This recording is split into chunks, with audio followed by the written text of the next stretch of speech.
ये कहानी केवल मनोरंजन के उद्देश्य से बुक बाउंड नोवेल स्टोरी द्वारा प्रस्तुत की गई है। इसमें वर्णित सभी पात्र, स्थान, घटनाएं और परिस्थितियां पूरी तरह से लेखक की कल्पना पर आधारित हैं। इनका किसी भी वास्तविक व्यक्ति, स्थान, घटना या संस्था से कोई संबंध नहीं है। यदि कोई समानता संयोगवश प्रतीत होती है तो कृपया इसे मात्र एक संयोग ही समझें। महत्वपूर्ण सूचना: इस कहानी में 18 जोड़ सामग्री वयस्क विषय वस्तु शामिल हो सकती है, जो केवल प्रौढ़ दर्शकों 18 वर्ष और उससे ऊपर के लिए उपयुक्त है। कृपया इसे अपनी उम्र और मानसिकता को ध्यान में रखते हुए ही देखें। बुक बाउंड नॉवल स्टोरी पर प्रस्तुत सभी कहानियां पूरी तरह से काल्पनिक या फिक्शन आधारित होती हैं। कृपया इन्हें केवल एक मनोरंजन सामग्री के रूप में लें और वास्तविकता से जोड़ने का प्रयास न करें। धन्यवाद। 311 स्वर्गीय। हालांकि ये दबाव पर्याप्त नहीं लगता था। फिर से आर्यन ने एक धीमी दहाड़ लगाई और उसकी चांदी की आंख एक बार फिर चकाचौंध रोशनी के साथ खिल गई। चांदी की अंगूठियों की तीसरी परत के अलावा एक चौथी चांदी की अंगूठी धीरे धीरे दिखाई दी और इस समय चांदी की आंख एक चौथे चक्र तक उन्नत हो गई थी। अपग्रेड की गई चांदी की आंख और भी अधिक शक्तिशाली थी। पलक झपकते ही उसकी मानसिक शक्ति केवल एक छोटा सा बिंदु देख सकती थी और चांदी की आंख ने इस प्रक्रिया को तेज कर दिया। ये सामान्य था। आर्यन की ध्यान तकनीक शुरू करने के लिए मजबूत थी और वह अच्छी तरह से तैयार था। उसके पास एक चांदी सफ़ेद आंख भी थी। अगर वह इस स्तर तक भी नहीं पहुंच सका तो यह एक मजाक होगा।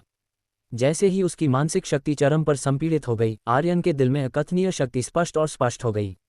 जैसे जैसे समय बीतता गया, भ्रामक मानसिक ऊर्जा धीरे धीरे बदल गई।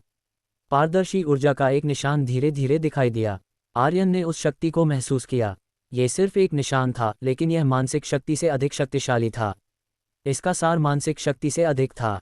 वह जानता था कि यह स्वर्गीय की शक्ति थी और इसके जन्म के साथ वह समझ गया, इस बार की उन्नति एक सफलता थी। अगला कदम इसे आकार लेने के लिए इंतजार करना था। ये कहा जा सकता था कि जब तक वह बाद के परिवर्तन के पूरा होने का इंतजार करता, वह एक स्वर्गीय जादूगर बन जाएगा। इस समय यहाँ तक कि आर्यन भी बेहद उत्साहित था, लेकिन अचानक उसकी परिधीय दृष्टि में एक चकाचौंध रोशनी फूट पड़ी। चौंककर आर्यन अपनी मानसिक दुनिया में डूब गया। भ्रामक मानसिक दुनिया में सफ़ेद प्रकाश स्तंभ जो समय के माध्यम से छेदता था, एक चकाचौंध रोशनी के साथ खिल रहा था और एक भव्य और दूर का समय आभाउत सर्जित हो रहा था। साथ ही आर्यन को एहसास हुआ, उसकी रक्तवंश संघनित होने लगी थी। पलक झपकते ही उसकी रक्तवाहिकाओं में खून एक हिंसक भावना की तरह कूदने लगा। उसमें रक्तवंश की शक्ति ऊपर और नीचे कूद गई और संघनित होने लगी। ये दृश्य एक जादूगर की उन्नति की प्रक्रिया के समान था। ये गलत था। आर्यन की आंखें चौड़ी हो गईं। यह एक प्रक्रिया थी जिसे केवल जादूगर ही अनुभव करेंगे जब वे उन्नत होंगे। वह फिर से स्तर तक जा रहा था। भले ही वह पूरी तरह से समझ नहीं पाया कि यह कैसे हुआ था, इससे पहले कि वह उन्नत हो जाता, उसे एक भावना थी कि कुछ अप्रत्याशित हो सकता था, इसलिए वर्तमान घटना विशेष रूप से अप्रत्याशित नहीं थी। ये केवल ये कहा जा सकता था कि यह एक अपेक्षित दुर्घटना थी। चूंकि वह पहले से ही यहाँ था, वह चीज़ों को आने देगा जैसे वे आए थे।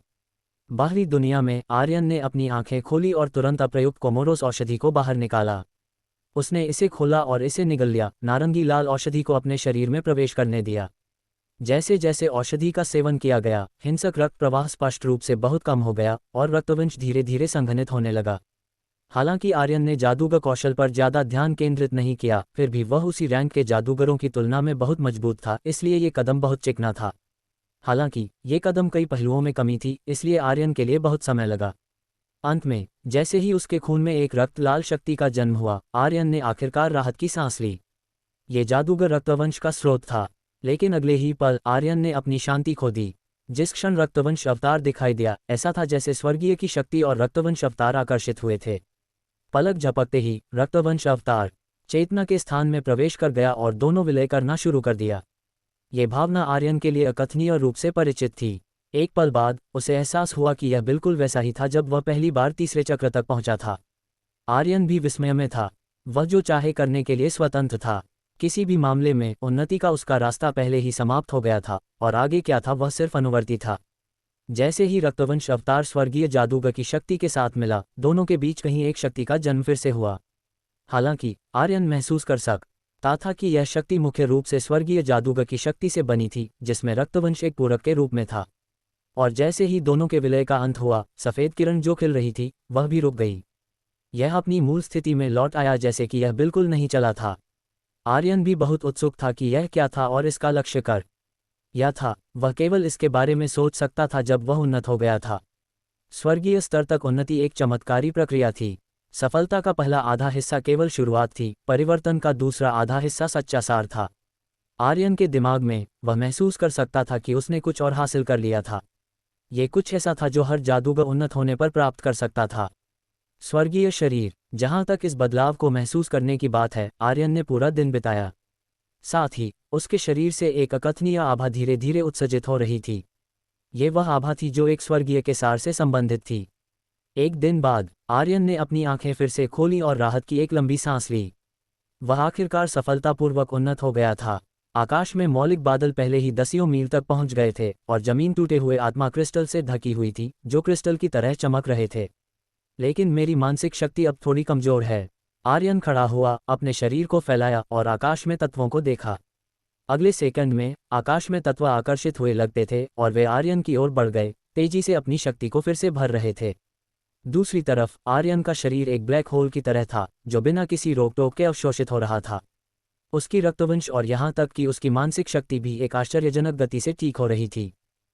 ये केवल तभी था जब सूरज की एक किरण उसके चेहरे पर चमकी तो उसे एहसास हुआ कि उसने पहले ही सभी तत्वों को खा लिया था। तभी वह रुक गया। इस समय उसकी शक्ति पहले ही अपने चरम पर पहुंच गई थी। ये खत्म हो गया है। आर्यन ने अपने शरीर को फैलाया और एक दरार की आवाज की।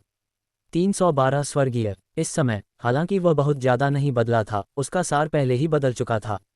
एक स्वर्गीय। आर्यन ने अपने शरीर में शक्ति महसूस की। ये पहले की तुलना में कम से कम 10 गुना मजबूत थी। इस समय वह ये भी समझ गया कि चौथे और तीसरे चक्र के बीच कितना बड़ा अंतर था। ये स्वर्ग और पृथ्वी जैसा था। हालांकि उसे इसका परीक्षण करने के लिए एक जगह खोजने की आवश्यकता थी।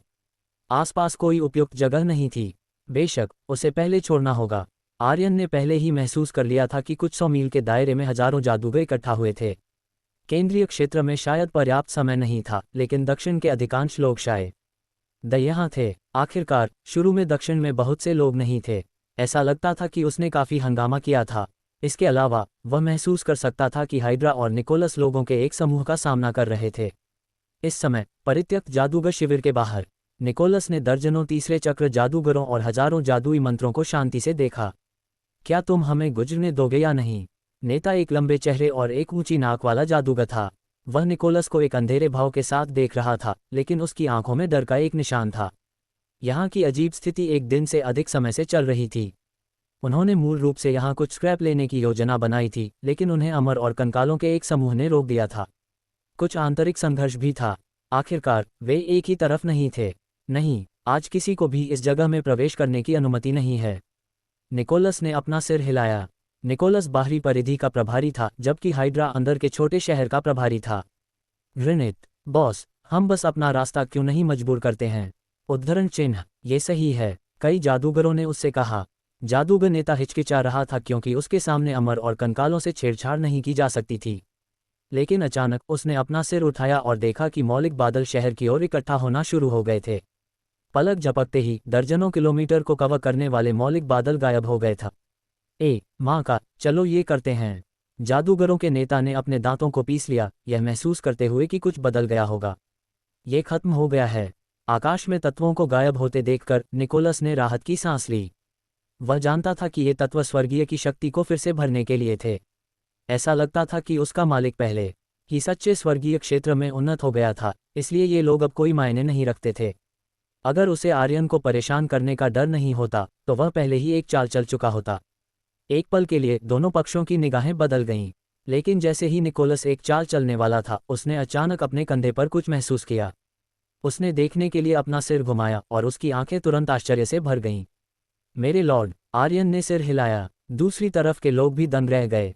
उन्होंने कुछ भी महसूस नहीं किया और यह व्यक्ति अचानक दिखाई दिया जिसने उन्हें असहज महसूस कराया। तुम कौन हो? नेतृत्व में जादूगर ने आर्यन को देखा और सावधानी से कहा, लेकिन आर्यन का उस पर कोई ध्यान देने का इरादा नहीं लगता था।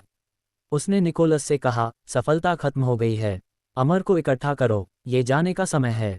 उद्धरण चिन्ह। हाँ। निकोलस ने सिर हिलाया और अपने सामने के लोगों को देखा, ये पूछते हुए, तो इन लोगों के बारे में क्या? इसे कैसे हल करें? क्या हमें उन्हें मारने की आवश्यकता है? कोई ज़रूरत नहीं है। आर्यन के मुंह का कोना फड़क गया। क्या तुम्हारे दिल में मुझे इतना मारना पसंद है? उद्धरण। हालांकि कुछ दर्शकों के दुर्भावनापूर्ण इरादे थे। हाँ, निकोलस समझ गया और उसके पीछे की आत्माएं उसकी ओर उड़ गईं। जमीन पर कंकालों के लिए वे छाया में गायब हो गए। ये देखकर कि वे दोनों जाने वाले थे, जादूगर चिंतित हो गए। क्या आपकी आंखों में हम भी हैं? तुम बस ऐसे ही जा रहे हो? अंदर क्या है? जाओ मत। जादूगरों की आंखें चौड़ी थीं, लेकिन अगले ही सेकंड में उन्होंने आर्यन को अपना सिर घुमाते हुए और हर एक को देखते हुए देखा। सिर्फ एक नज़र के साथ हर कोई अपने हाथों और पैरों को ठंडा महसूस किया। साथ ही आर्यन के शरीर से एक आभा फूट पड़ी। यह आभा आकाश और सूरज को ढकने वाले पहाड़ की तरह थी। भयानक आभा ने सभी की आंखों को चौड़ा कर दिया और उन सभी को ऐसा लगा जैसे वे एक भयानक अस्तित्व का सामना कर रहे थे। शिक्षार्थी और पहले चक्र के जादूगर तुरंत बेहोश हो गए। दूसरे चक्र के जादूगर मुश्किल से जागने में कामयाब रहे, लेकिन वे एक उंगली भी नहीं उठा सके। तीसरे चक्र के जादूगर आकाश से गिर गए और जमीन पर गिर गए। उनमें से हर एक आर्यन को सदमे में देख रहा था। यह क्या था? केवल उनके जैविक सहज ज्ञान का दमन ही उन्हें लगभग स्थानांतरित करने में असमर्थ बनाने के लिए पर्याप्त था। यह क्या था? प्रमुख जादूगर वास्तव में एक भटकने वाला चरम 3 चक्र जादूगर था। उसके दिमाग में केवल एक ही विचार था, स्वर्गीय। ये निश्चित रूप से एक स्वर्गीय था। अगर यह एक आधा कदम स्वर्गीय होता तो वह निश्चित रूप से उन्हें इस तरह से दबाने में सक्षम नहीं होता। वे पहले से ही 2 अलग अलग आयामों के जीव थे। इसका मतलब था कि अभी अभी हुआ परिवर्तन एक खजाना नहीं था, बल्कि एक स्वर्गीय की उन्नति थी। जादूगर कांप गए क्योंकि उन्हें एहसास हुआ कि उन्होंने किसी ऐसे व्यक्ति को नाराज कर दिया था जिसे उन्हें नहीं करना चाहिए था। सौभाग्य से व्यक्ति का उन्हें मारने का कोई इरादा नहीं था। वह बस मुड़ा और अमर के साथ उड़ गया। जब आर्यन बहुत दूर उड़ गया था तो तीसरे चक्र के जादूगरों का समूह खड़ा हो गया। वे बड़ी कठिनाई से उठने में सक्षम हो गए थे, लेकिन जमीन पर लेटने से उन्हें सुरक्षा की अधिक भावना मिली। बॉस, वह क्या है? उसके एक अधीनस्थ ने 3 चक्र जादूगर के चरम पर आकर पूछा। एक स्वर्गीय। उसने इन शब्दों को थूकने से पहले एक गहरी सांस ली। हालांकि अन्य जादूगरों ने पहले ही इसका अनुमान लगा लिया था, फिर भी वे चौंक गए थे। किसी ने उम्मीद नहीं की थी कि वे पश्चिमी तट के दक्षिण में सबसे कम संसाधनों वाले क्षेत्र में इस तरह के एक आकृति का सामना करेंगे। ये बस हास्यास्पद था। स्वर्गीय? क्या एक स्वर्गीय इतना अभिमानी हो सकता है? वह नहीं रुका, अन्यथा मैं उसे पता चलने देता कि मैं कितना शक्तिशाली हूं। एक देर चरण तीसरे चक्र जादूगर ने शाप दिया। अभी उसने जमीन पर सिर के बल मारा था, इसलिए वह एक दयनीय स्थिति में था। बाले, और मत कहो। सावधान रहो या वह इसे महसूस करेगा।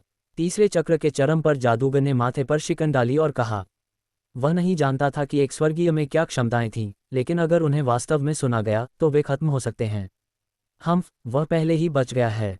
जादूगर एक बूढ़ा आदमी था। उसने तिरस्कारपूर्वक कहा और उसकी आवाज़ और भी तेज थी। अगर हिम्मत है तो मुझे अगले ही सेकंड में मार दो। हर कोई जादूगर से अपनी दूरी बनाए रखता था। ये जादूगर थोड़ा बेअकल था। बाले, रुको। तीसरे चक्र के जादूगर ने उसे सांत्वना देने की कोशिश की। सभी ने जादूगर को देखा और अचानक उन्होंने ऊर्जा की एक लहर महसूस की। एक काली रोशनी उतरी और जादूगर तुरंत धूल में बदल गया।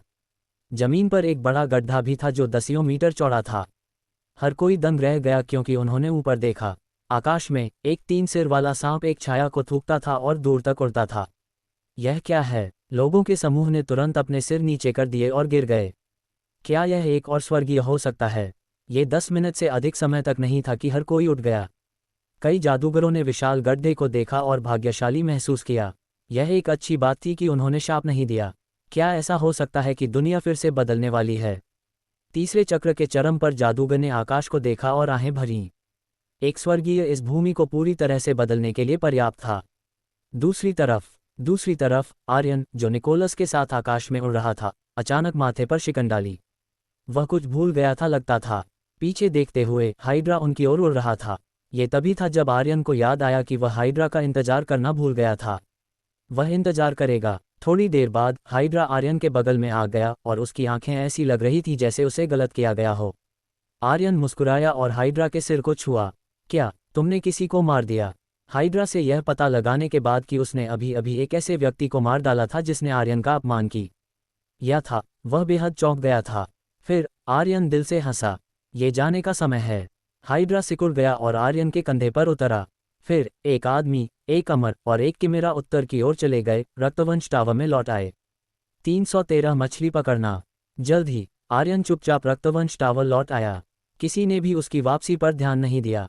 ये तब तक नहीं हुआ जब तक आयशा ने पश्चिमी तट के दक्षिण में क्या हुआ, साथ ही उन लोगों द्वारा वर्णित अमर और विशाल 3 सिर वाले सांप के बारे में नहीं सीखा कि वह उसे खोजने के लिए आए। ग्रैंड मास्टर, क्या वह व्यक्ति आप हैं? आयशा ने भ्रम में पूछा।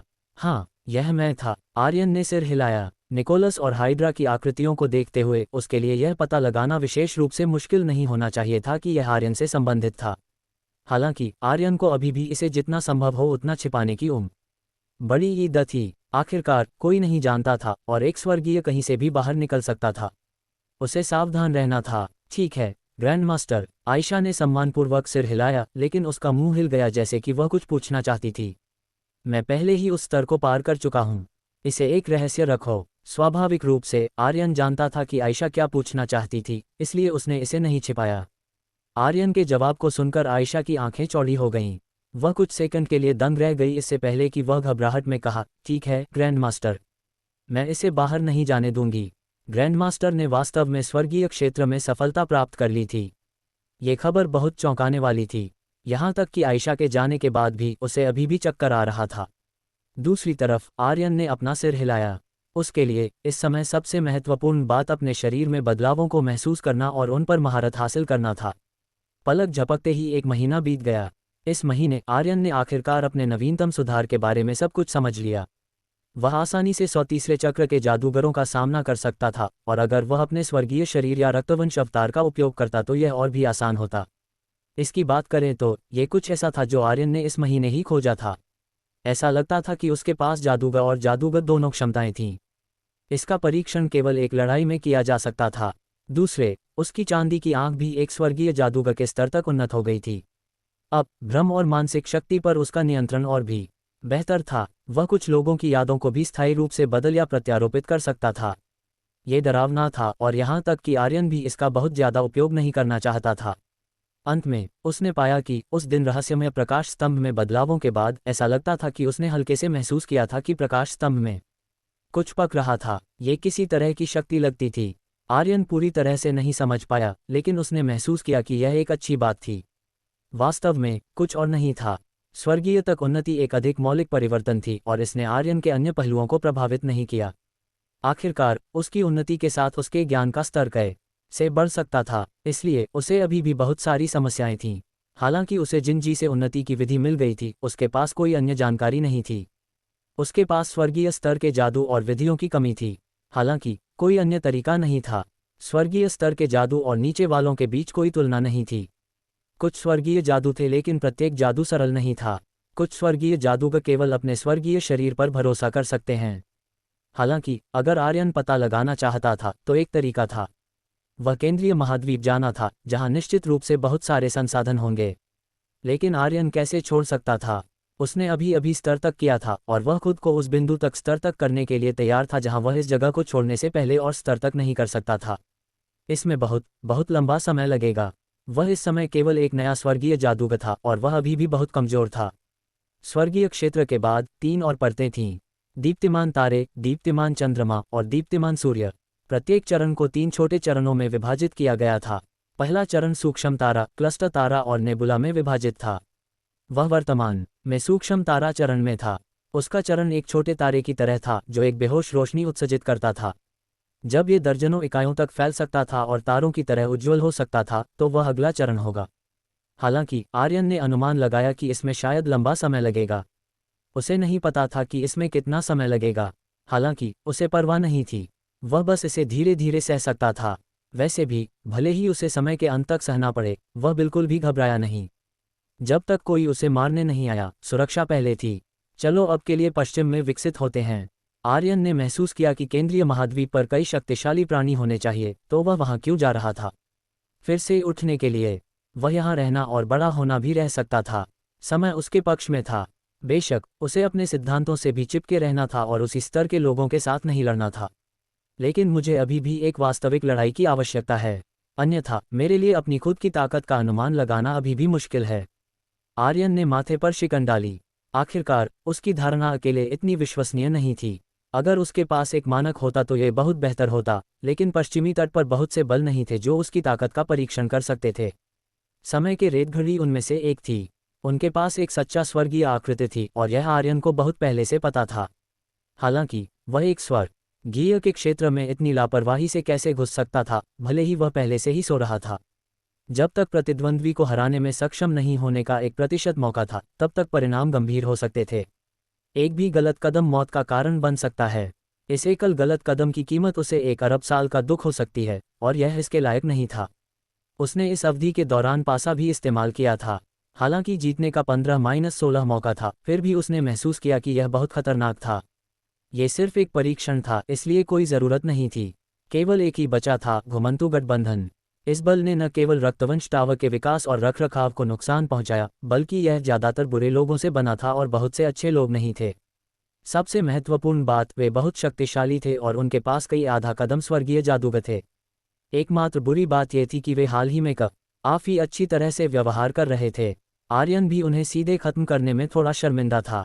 वह थोड़ा अनुचित था। मैं अभी भी बहुत दयालु हूँ, आर्यन ने एक लंबी आह भरी। हालांकि उनके विकास मॉडल के आधार पर यह केवल समय की बात थी कि वे रक्तवंश टावर पर आक्रमण करें। तब कार्रवाई करना बहुत देर नहीं होगी। इसे फंसाना कहा जाता था, और उसे यकीन था कि यह मछली चारा लेगी। जैसा कि उम्मीद थी, 1 साल बाद आयशा हाल की स्थिति की रिपोर्ट करने के लिए आर्यन के पास आए। कमरे में आर्यन मेज के पीछे बैठा था जबकि एलिस खड़ी थी और रिपोर्ट कर रही थी। ग्रैंडमास्टर, आधे महीने पहले रक्तवंश टावर में कुछ संदिग्ध जादूगर थे। हमें संदेह था कि वे घुमंतु गठबंधन से थे। अंत में हमने कई जासूसों को पकड़ा और वे वास्तव में घुमंतु गठबंधन से थे। वे हम पर हमला करने की तैयारी कर रहे हैं। 10 दिन पहले उन्होंने 3 आधा कदम स्वर्गीय जादूगरों के नेतृत्व में विभिन्न कोनों से रक्तवंश टावर पर आक्रमण करने के लिए कई टीमों को भेजा। यह एक परीक्षण लगता है, लेकिन वह सब नहीं है। रक्तवंश टावर ने 1 सप्ताह के भीतर कई संसाधन बिंदु खो दिए और कुछ तीसरे चक्र जादूगर मर गए। इसने हमें कुछ परेशानी का कारण बना दिया है। रिपोर्ट के बाद आयशा जाने के लिए तैयार थी। ऐसा इसलिए था क्योंकि वह हर दूसरे साल उसे रिपोर्ट करने के लिए भी वापस आ गई थी और उसने बिल्कुल भी प्रतिक्रिया नहीं की। उसने केवल उसे अपनी खुद की व्यवस्था करने के लिए कहा। इस बार भी कोई बदलाव नहीं होना चाहिए। लेकिन इस बार जैसे ही उसने अपनी रिपोर्ट समाप्त की, उसने ग्रैंडमास्टर की आंखों में एक उज्ज्वल प्रकाश देखा। उसने एक धमाके के साथ मेज पर अपना हाथ मारा और गुस्से में कहा, एक छोटा भटकने वाला बल वास्तव में इतना बोल्ड होने की हिम्मत करता है। मैंने उन्हें चेहरा दिया है। मुझे उन्हें एक सबक सिखाना होगा। उद्धरण चिन्ह। आयशा दंग रह गई। आर्यन की विशाल प्रतिक्रिया से आयशा दंग रह गई। ग्रैंडमास्टर, आप अतीत में ऐसे नहीं थे। मेरे लॉर्ड, आपको ऐसा करने की आवश्यकता नहीं है, आयशा ने कहा। हाँ, मुझे करना होगा। वे बहुत अहंकारी हैं। आर्यन ने अपना सिर हिलाया जैसे कि वह वास्तव में गुस्से में था। आयशा पहले तो एक धुंध में थी, लेकिन जब उसने सुना कि आर्यन व्यक्तिगत रूप से कार्रवाई करने जा रहा था, तो उसने अपने दिल में खुशी की एक लहर महसूस की। दूसरे लोग नहीं जानते होंगे, लेकिन वह जानती थी कि उसके ग्रैंडमास्टर ने पहले ही स्वर्गीय तक उन्नत हो गया था। घुमंतु गठबंधन को नष्ट करना एक बड़ी समस्या नहीं होनी चाहिए। वह ये भी समझ गई कि उसके ग्रैंडमास्टर ने शायद बहुत पहले एक कदम उठाने की कामना की थी। वह नहीं जानती थी कि उन्होंने ग्रैंडमास्टर को कैसे नाराज किया था, लेकिन वह महत्वपूर्ण नहीं था। एक स्वर्गीय के रूप में आर्यन को कम से कम 6 आधा कदम स्वर्गीय जादूगरों के साथ एक बल को नष्ट करने में कितना समय लगेगा, वह ये जानने के लिए भी बहुत उत्सुक थी कि एक स्वर्गीय कितना मजबूत था। ऐसा लगता था कि वह इस बार इसे महसूस कर सकती थी। 314 तुरंत मारना। सूरज की रोशनी बहुत तेज थी और आसमान में कोई बादल नहीं थे। आर्यन को खबर मिलने के दूसरे दिन आयशा ने घुमंतु गठबंधन के बारे में सभी उच्च स्तरीय जानकारी भेजी, लेकिन आर्यन ने केवल एक सरसरी निगाह डाली। यह क्या मजाक है? हालांकि वह बहुत सतर्क था, उसे सब कुछ विस्तार से देखने की कोई आवश्यकता नहीं थी। तो ग्रैंडमास्टर कब अपनी चाल चलने वाले हैं? आयशा ने पूछा। आज का मौसम बुरा नहीं है। यह मारने के लिए एक अच्छा दिन है। आर्यन ने केवल आकाश को देखा और अपने शरीर को फैलाया, जो आराम और संतुष्ट दिख रहा था। आयशा सुखद रूप से आश्चर्यचकित थी। तो ग्रैंडमास्टर, क्या आपको हमारी सहायता के लिए लोगों को भेजने की आवश्यकता है? एलिस ने पूछा। सहायता? नहीं, आर्यन ने सिर हिलाया। अपने लोगों को दुश्मन के क्षेत्र से बाहर निकालो। मैं उन्हें गलती से चोट नहीं पहुंचाना चाहता। हाँ, मैं व्यवस्था करूंगी। आयशा भी समझ गई। एक स्वर्गीय के हमले का क्षेत्र निश्चित रूप से बहुत बड़ा होगा। यदि कोई सीमा के भीतर था, तो वह बाद में मारा जा सकता था। यदि कोई यह जाने बिना मर गया कि क्यों, तो वह बहुत दुर्भाग्यशाली होगा। ये कहकर आयशा तुरंत कमरे से बाहर निकल गई। दूसरी तरफ आर्यन ने एक झुकने वाली कुर्सी निकाली और सूरज की रोशनी में बैठ गया, जो आराम और संतुष्ट दिख रहा था।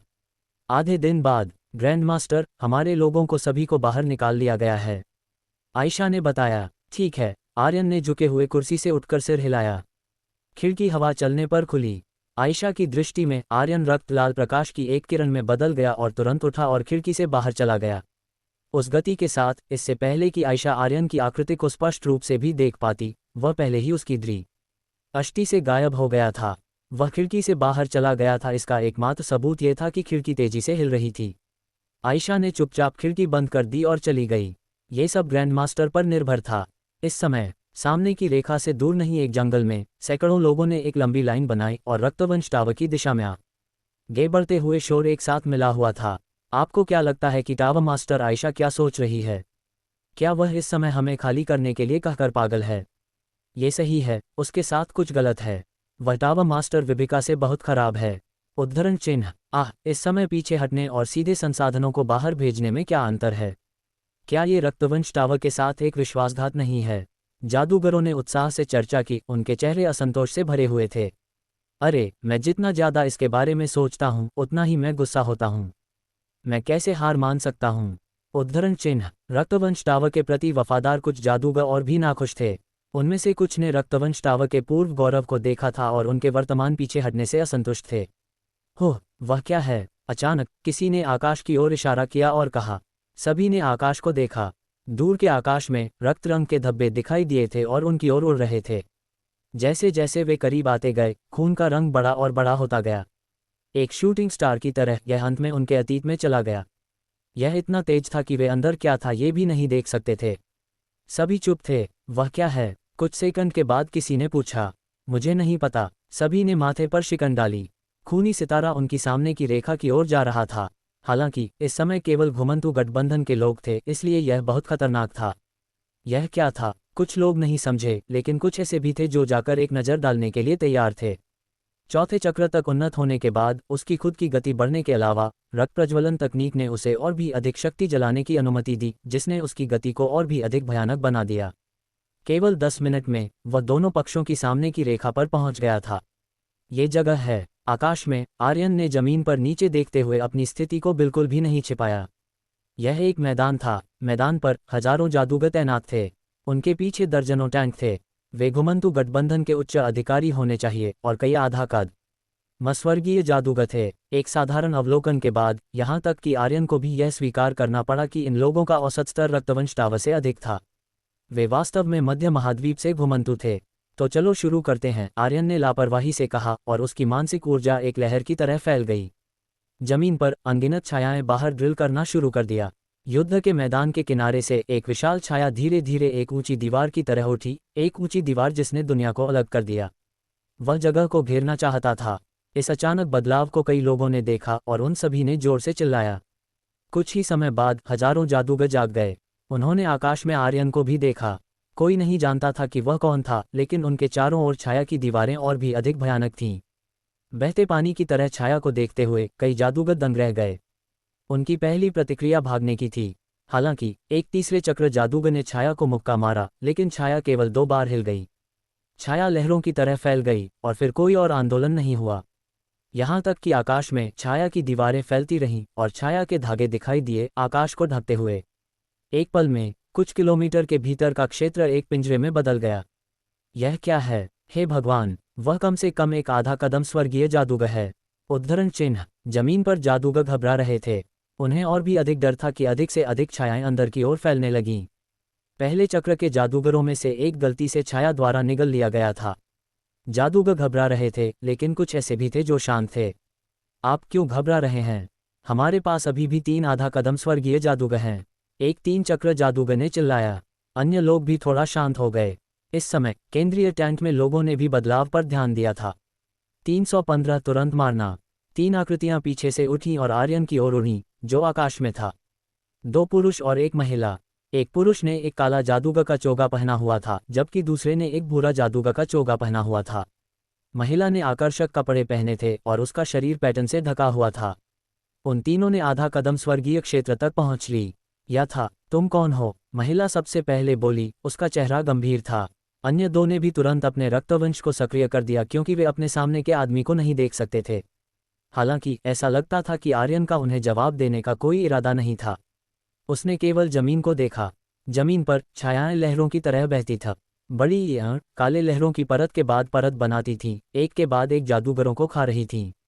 कुछ जादूगर जो छाया में गिर गए थे उन्होंने अपने हाथ बढ़ाए, कुछ ने मदद के लिए चिल्लाया और कुछ ने अपने चारों ओर की चीज़ों को कसकर पकड़ लिया जैसे कि वे जीवन बचाने वाली भूसे थे। हालांकि बिना किसी अपवाद के हर किसी का चेहरा निराशा से भरा हुआ था। ये छायाएं बहुत मजबूत थीं और साधारण जादूगर उनका विरोध नहीं कर सकते थे। यहाँ तक कि वे शक्तिशाली तीसरे चक्र जादूगर भी केवल चारों ओर दौड़ सकते थे, छायाओं को उन्हें छूने नहीं देने की पूरी कोशिश कर रहे थे। उड़ने के लिए इसमें कोई संदेह नहीं था कि आर्यन एक भयानक व्यक्ति था और कोई भी उसका सामना नहीं करना चाहता था। वे आधा कदम स्वर्गीय जादूगरों के अचानक दिखाई दिए इस जादूगर को खत्म करने का इंतजार कर रहे थे। ये देखकर कि आर्यन पूरी तरह से उसकी उपेक्षा कर रहा था, जादूगर के चेहरे पर गुस्से का एक संकेत चमक गया। उसके हाथों में रक्त धीरे धीरे सक्रिय हो गया और एक मानव शरीर और एक सांप की पूंछ वाली एक महिला आकाश में दिखाई दी। नरक में जाओ, उसने एक आवाज की और आर्यन के पास पहुंची। एक तूफान उसके चारों ओर इकट्ठा हो गया और पलक झपकते ही दर्जनों मीटर की एक सीमा तक फैल गया। इसने एक प्राकृतिक आपदा की तरह अपने चारों ओर सब कुछ क्रूरता से फाड़ दिया। आर्यन की निगाह शांत थी क्योंकि उसने धीरे धीरे अपना हाथ उठाया। एक हवा का ब्लेड धीरे धीरे उसकी उंगलियों के बीच संघनित हुआ। कमजोर हवा तत्व को देखते हुए दुश्मन जादूगर हंसे। महिला जादूगर के शक्तिशाली हमले की तुलना में ये निस्संदेह बहुत कमजोर था। योर एक्सीलेंसी ने अपनी चाल चली है, वह मर गया है। यह आखिरकार खत्म हो गया है। उस शापित छाया को मारो। जमीन पर जादूगरों ने खुशी के साथ आकाश को देखा। हालांकि अगले सेकंड हर किसी की आंखें सुस्त हो गईं। आर्यन के हाथ में हवा का ब्लेड महिला जादूगर की ओर उड़ गया। ये बड़ा और बड़ा हो गया। पलक झपकते ही ये लगभग 1000 फीट के आकार तक बढ़ गया था, जैसे कि ये दुनिया को अलग करने वाला था। जब यह महिला जादूगर के करीब आया तो जादूगर ने विशाल हवा के ब्लेड को देखा और दंग रह गई। नहीं, महिला जादूगर की आंखें चौड़ी हो गईं और उसने तुरंत जाने के लिए मुड़ गई। वह पहले ही समझ गई थी कि वह उसका मुकाबला नहीं थी। हालांकि हवा का ब्लेड पहले ही आ गया था। सैकड़ों मीटर लंबे हवा के ब्लेड के नीचे उसका तूफान एक बच्चे की तरह नाजुक था। एक हल्के स्लैश के साथ ये बिना किसी निशान के गायब हो गया और वह हवा के ब्लेड से धूल में बदल गई। हवा का ब्लेड उसके पास से गुजरने के बाद नहीं रुका बल्कि सीधे जमीन पर उड़ गया। जो जादूगर अभी भी जीवित थे वे दंग रह गए। काटने वाले ठंडे तूफान को महसूस करते हुए वे सभी दिशाओं में पागलपन से चकमा दे गए। अंत में हवा का ब्लेड अभी भी गिर गया, सीधे जमीन पर एक दरार को तराशते हुए जो सैकड़ों मीटर लंबा और दसियों मीटर लंबा था। उड़ने वाली मिट्टी ने भी पूरे क्षेत्र को ढक दिया और इस प्रक्रिया में सैकड़ों लोग केवल बाद के संपर्क में आए थे और मर गए थे। जब धुआं बिखर गया तो सभी ने जमीन में दरारें देखीं। ये बहुत भयानक है। एक एक करके जादूगरों ने छायाओं को चकमा दिया जबकि आकाश में आर्यन को देखा, उनकी आंखें डर से भरी थीं। उन्होंने उम्मीद नहीं की थी कि एक आधा कदम स्वर्गीय इतनी आसानी से उसके द्वारा मारा जाएगा। महिला जादूगर को मरते देखकर अन्य 2 जादूगर भी चौंक गए। जादूगरों में से एक ने भी अपना मुंह चौड़ा खोला और आर्यन की ओर इशारा किया। उसका पूरा शरीर कांप रहा था क्योंकि उसने कहा, वह एक स्वर्गीय है। स्वर्गीय, इस शब्द में किसी तरह का जादू लगता था। दूसरा जादूगर भी दंग रह गया। यह नहीं हो सकता, तुम झूठ बोल रहे हो, है ना? यहाँ एक स्वर्गीय कैसे हो सकता है? उसके मुंह का कोना फड़क गया। रक्तवंश टावर में वास्तव में एक स्वर्गीय था। इसमें कोई आश्चर्य नहीं कि पश्चिमी तट पर इसकी इतनी मजबूत पकड़ थी। इसका कोई मतलब नहीं था। जादूगर इतना चौंक गया था कि वह अपना मुंह बंद नहीं कर सका, लेकिन फिर उसने एक और समस्या का एहसास किया। क्या वह इस जगह को जीवित छोड़ पाएगा? दूसरा जादूगर भी मुड़ गया। वे दोनों एक दूसरे को देखते थे और साथ ही वे हवा में घुटने टेक दिए। माय लॉर्ड, कृपया हमें बख्श दें। हमने वास्तव में इसे जानबूझकर नहीं किया। अगर हमें पता होता कि आप रक्तवंश टावर से थे तो हम कभी भी एक कदम नहीं उठाते। वे समझ गए कि यह उनके अस्तित्व की एकमात्र आशा थी। शायद अगली बार। हालांकि आर्यन ने अपना सिर हिलाया। हालांकि यह ताकत का एक परीक्षण था, उसका पीछे हटने का कोई इरादा नहीं था। उसने अपना हाथ हिलाया और 2 और हवा के ब्लेड संघनित हुए। हवा के ब्लेड को देखकर दोनों जादूगरों ने सारी उम्मीद खो दी। उन्होंने अपने रक्तवंश को सक्रिय कर दिया और उनके रक्त ने वह छोटी शालकाय की तरह उन्हें घेर लिया, दोनों हमलों को अवरुद्ध करने की कोशिश कर रहा था। हालांकि जैसे ही हवा का ब्लेड बह गया, ऐसा था जैसे एक शांत हवा ने सब कुछ समतल कर दिया था। रक्तढाल पलक झपकते ही टूट गई और दोनों को तुरंत तूफान से अनगिनत मांस और रक्त के टुकड़ों में फाड़ दिया गया जो हवा के साथ गायब हो गए। जमीन पर जादूगरों ने ये देखकर निगल लिया। वे पूरी निराशा में थे। 3 आधा कदम स्वर्गीय जादूगर 1 मिनट भी नहीं रह सके। उनमें से कुछ ने विरोध करने पर हार मानने का विकल्प चुना, जिससे छाया उन्हें खा सके। उनमें से कुछ ने विरोध किया, लेकिन यह अर्थहीन था। आर्यन ने अपना हाथ बढ़ाया। उसके चारों ओर छाया की दीवारें तुरंत अंदर की ओर घुस गईं। एक छाया लहर जो 100 मीटर से अधिक ऊंची थी, भीतरी हिस्से की ओर बह गई और अनगिनत जादूगरों ने संघर्ष किया। कुछ सेकंड बाद छाया धीरे धीरे गायब हो गई, लेकिन सभी जादूगर भी गायब हो गए थे। यहाँ तक कि घर और टेंट भी छाया में खत्म हो गए, केवल जमीन को छोड़ दिया गया था जो छेदों और एक विशाल दरार से भरा हुआ था। और जैसे ही उसने सब कुछ गायब होते देखा, आर्यन शांत रहा।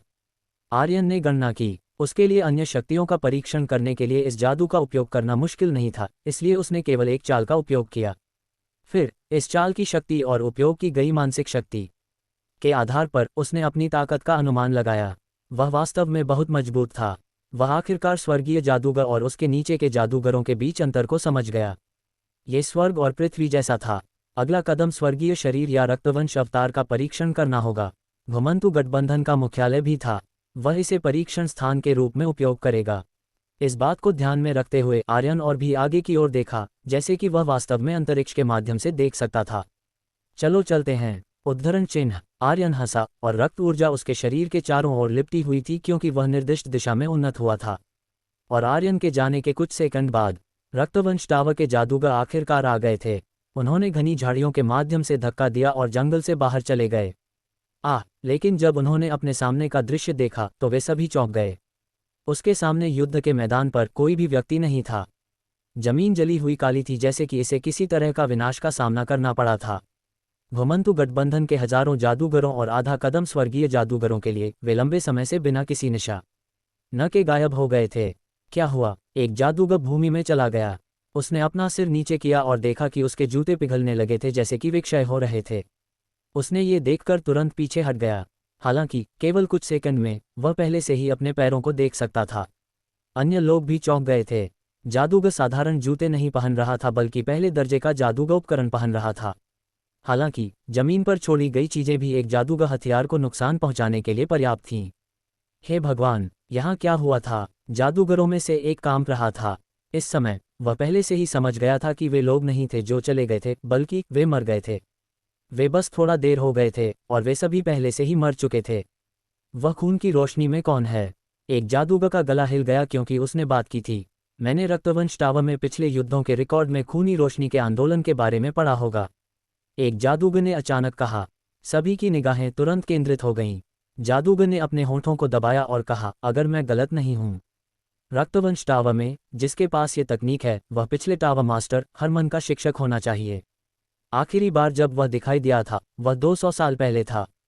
उद्धरण चिन्ह। हरमन। जादूगर चुप थे। कुछ नई पीढ़ियों के जादूगरों ने इस नाम के बारे में कभी नहीं सुना था। हालांकि यह अनुमान लगाया जा सकता था कि यह नाम एक बार फिर दुनिया के लिए जाना जाएगा। 316 मशरूम बादल। सूरज आकाश में ऊंचा लटका हुआ था। चमकदार सूरज की रोशनी जमीन पर चमक रही थी, सभी जीवित चीजों के लिए ऊर्जा प्रदान कर रही थी। आकाश में एक खूनी रोशनी बिजली की गति से आकाश में फैल गई। रक्त में आर्यन की आंखें शांत थीं। वह जिस दिशा में जा रहा था वह स्पष्ट था, वह घाटी जहां घुमंतु गठबंधन स्थित था।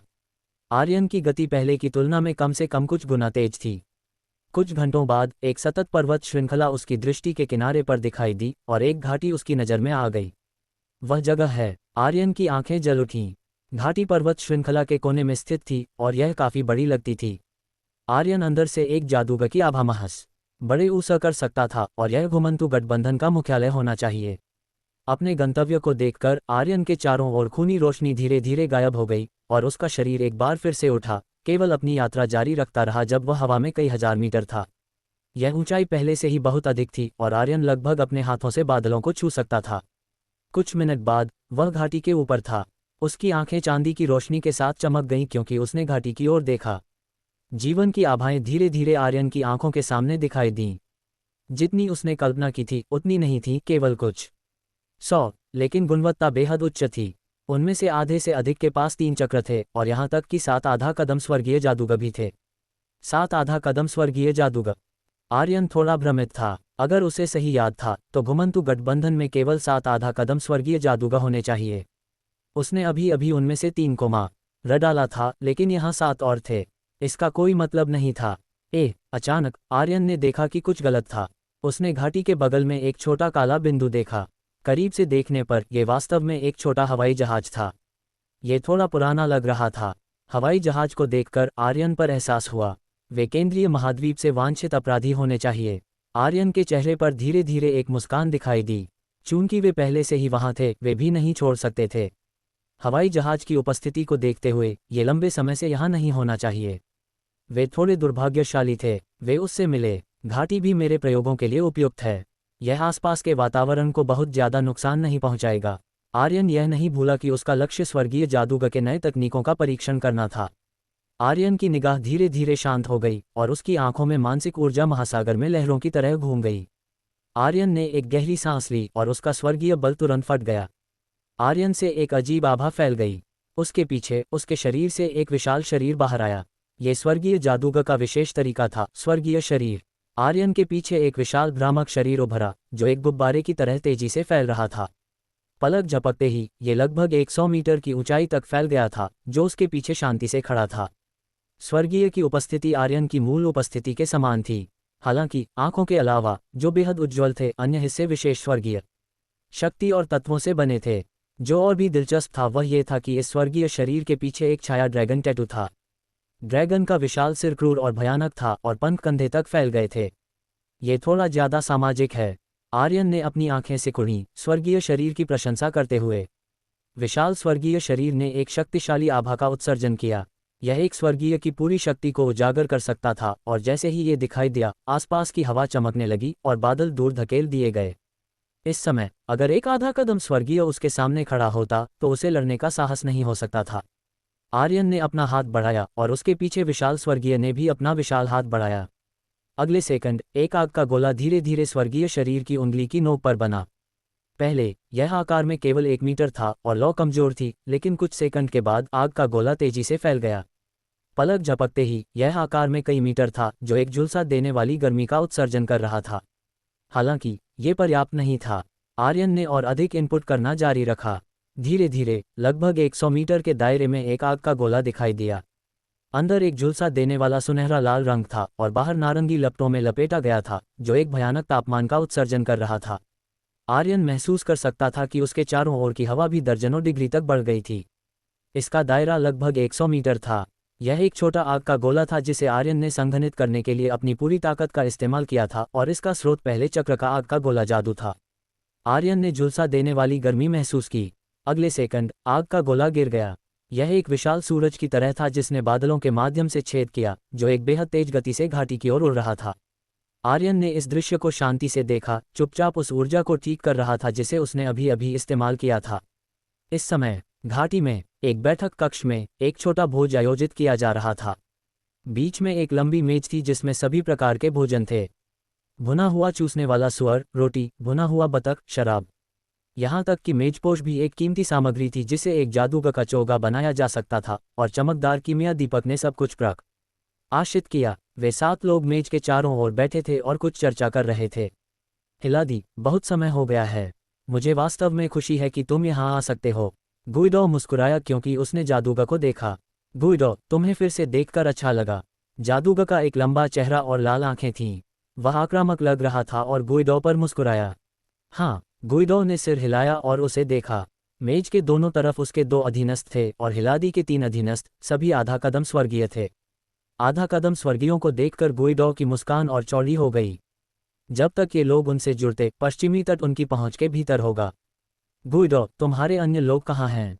उसने पूछा। हिला ने पूछा। वे पहले से ही सामने की रेखा पर हैं। यहाँ मूल बल को रक्तवंश टावर कहा जाता है। आपने केंद्रीय महाद्वीप में उनकी ताकत देखी होगी। हमने पहले ही उनके साथ लड़ाई की है। गुइडो ने जवाब दिया। रक्तवंश टावर शब्द सुनकर हिलादी के मुंह का कोना फड़क गया, जैसे कि उसे कुछ अप्रिय यादें याद आ गईं। उसने मेज पर धड़ाम से हाथ मारा। क्या गलत है? गुइडो ने उत्सुकता से पूछा। यह मुझे सिर्फ ये कहकर गुस्सा दिलाता है। गुइडो ने अपना सिर हिलाया। इस बार हमारे पास भागने के अलावा कोई विकल्प नहीं था। ये केंद्रीय महाद्वीप के पश्चिमी क्षेत्र में रक्तवंश टावर से एक तीसरा चक्र सीमा था जिसने नेतृत्व किया। मुझे लगता है कि उसे विभिका कहा जाता है। उसने तब कई अन्य बलों के साथ गठबंधन किया और हमारे क्षेत्र को ढूंढ लिया। मैं समझ गया। गुइडो हंसा और अपना गिलास उठाया। अतीत अतीत है। शायद तुम्हें यहाँ स्वर्गीय क्षेत्र तक सफलता प्राप्त करने का मौका मिलेगा। तुम वापस जाने पर अपना बदला ले सकते हो। उद्धरण चिन्ह, ये सच है। हिलादी ने सिर हिलाया, लेकिन उसने अभी भी गुस्से में कहा, तुम यह नहीं जानते, लेकिन वह सिर्फ और अधिक योगदान देने की कोशिश कर रही है ताकि वह स्वर्गीय स्तर तक पहुंच सके। वह सिर्फ तीसरे चक्र के साथ एक साधारण रक्तवंश है। वह सपना देख रही है। उद्धरण चिन्ह, इसे भूल जाओ, चलो इसके बारे में बात नहीं करते हैं। उसने अपना सिर हिलाया और अपना गिलास भी उठाया। इस समय अन्य लोगों ने भी अपने गिलास उठाए और एक साथ पीने के लिए तैयार हुए। मुझे अचानक लगता है कि कुछ गलत है। अचानक गुइडो ने अपना बायां हाथ उठाया और सभी रुक गए और उसे देखा। क्या गलत है, लॉर्ड गुइडो? एक जादूगर ने पूछा। मेरा दिल इतनी तेजी से धड़क रहा है जैसे कुछ आ रहा है। गुइडो ने माथे पर शिकन डाली। ये भावना अचानक थी, लेकिन उसने इसे गंभीरता से लिया। तुम्हारा दिल तेजी से धड़क रहा है। हिलादी हंसा। जैसे ही वह गुइडो का उपहास करने वाला था, उसके चेहरे पर मुस्कान अगले सेकंड में जम गई और उसकी आंखें कांपने लगीं। नहीं, खतरा है, इस जगह को छोड़ दो, उसने अचानक कहा। एक पल के लिए उसे महान डर महसूस हुआ था, जैसे कि कुछ तरह का खतरा आ रहा था। लेकिन वे स्पष्ट रूप से घाटी के आधार में थे, तो कोई खतरा कैसे हो सकता है? चलो पहले भागते हैं। आधा कदम स्वर्गीय जादूगरों के रूप में उनकी प्रतिक्रियाएं स्वाभाविक रूप से तेज थीं। जिस क्षण हिलादी ने यह कहा, सभी का रक्त बढ़ गया। जहां तक छत की बात है, इसे सीधे उड़ा दिया गया था। उन्हें लगा कि खतरा अंदर से आना चाहिए और यह बाहर निकलने का सबसे तेज तरीका था। हालांकि जैसे ही वे इमारत से बाहर उड़ गए, उन सभी ने आकाश को देखा। वे तुरंत दंग रह गए। उनसे केवल कुछ दर्जन मीटर ऊपर एक लाल रोशनी ने उनकी दृष्टि पर कब्जा कर लिया। एक विशाल मौलिक आग का गोला सीधे उनकी ओर आ रहा था और इसमें निहित शक्ति पहले ही तीसरे चक्र को पार कर चुकी थी। यह क्या है? गुइडो दंग रह गया। यह क्या था? अन्य 3 आधा कदम स्वर्गीय भी चौंक गए थे। हालांकि उन्हें और भी अधिक डर था कि दूरी पहले से ही बहुत करीब थी। जब तक उन्होंने आग के गोले की खोज की, तब तक यह उनसे केवल 50 मीटर दूर था। इसके अलावा आग के गोले की गति और आकार इतना बड़ा था कि वे समय पर चकमा न ही दे सकते थे। सभी की आंखें चौड़ी हो गईं और उन्होंने सदमे की चीखें और डर के साथ मिश्रित चीखें निकालीं। यह जमीन पर भी वैसा ही था। अधिकांश जादूगरों ने सभी दिशाओं में भाग गए जब उन्होंने आकाश में उल्कापिंडों को देखा, लेकिन वे एक दूसरे के बहुत करीब थे और इसे नहीं बना सके। किसी को नहीं पता था कि आग का गोला कहाँ से आया था।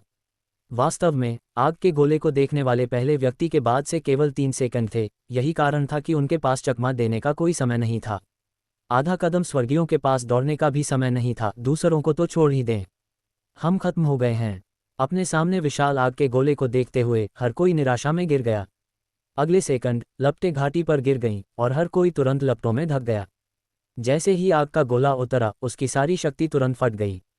सभी ने गर्मी का एक विस्फोट महसूस किया और फिर उन्होंने महसूस किया कि उनके शरीर धीरे धीरे पिघल रहे थे। विस्फोटक लपटें एक शांत हवा की तरह पूरी घाटी में बह गईं।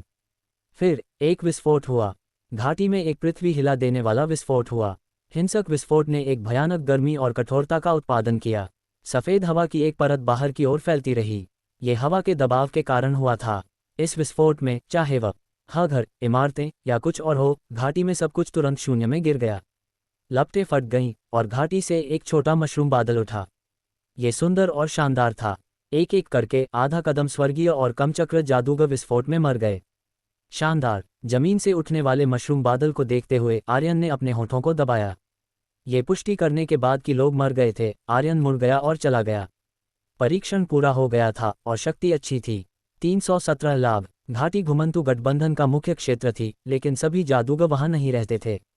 वहां कई लोग आसपास थे, लेकिन वे सभी कुछ किलोमीटर दूर थे। इसलिए जब भयानक विस्फोट हुआ तो अनगिनत जादूगरों ने अपने घरों को कांपते हुए महसूस किया और फिर उनके कान बजने लगे। वे सभी अपने घरों से बाहर भागे और घाटी में 100 मीटर ऊंचा मशरूम बादल देखा। जादूगरों की आंखें चौड़ी थीं, जो एक उज्ज्वल प्रकाश से भरी हुई थीं। क्या हुआ? एक तीसरे चक्र जादूगर का शरीर और चेहरा कांप रहा था। अचानक उसे कुछ महसूस हुआ। उसकी आंखें चौड़ी हो गईं और उसका रक्तवंश बढ़ गया। एक पल में वह एक रक्तवंश में बदल गया और उसकी त्वचा पर तुरंत तराजू दिखाई दिए। साथ ही उसने केवल एक विशाल सदमे की लहर को महसूस किया। यह विस्फोट के बाद का प्रभाव था। सौभाग्य से इसने उसे ज्यादा प्रभावित नहीं किया। कुछ सेकंड बाद उसने अपने रक्तवंश को वापस ले लिया और स्पष्ट रूप से महसूस कर सकता था कि यहाँ की हवा बहुत गर्म हो गई थी और आग के तत्वों से भरी हुई थी। मुझे जाकर एक नज़र डालनी होगी। उद्धरण चिन्ह। जादूगर का शरीर कांप गया। वह जानता था कि कुछ बड़ा हुआ था। वह तुरंत घाटी की ओर उड़ गया। रास्ते में वह विस्फोट के केंद्र के जितना करीब था उतने ही अधिक आग के तत्व थे। उसने इस तरह के नुकसान से बचने के लिए अपने रक्तवंश को भी सक्रिय कर दिया। वह अकेला नहीं था, चाहे वह आकाश में हो या जमीन पर। उसने कई लोगों को घाटी की ओर इकट्ठा होते देखा। जल्द ही वह घाटी के किनारे पर पहुंचा। जादूगर अपने सामने के दृश्य से पूरी तरह से दंग रह गया। अब कोई घाटी नहीं थी। मूल घाटी को जमीन पर गिरा दिया गया था। आसपास की चट्टानों को कई हिस्सों में उड़ा दिया गया था और अंदर की इमारतें लंबे समय से गायब हो गई थीं। यहाँ तक कि जमीन भी लाल हो गई थी। वह एक पल के लिए हिचकिचाया और चलना जारी रखा। जल्द ही वह केंद्रीय क्षेत्र में पहुंचा।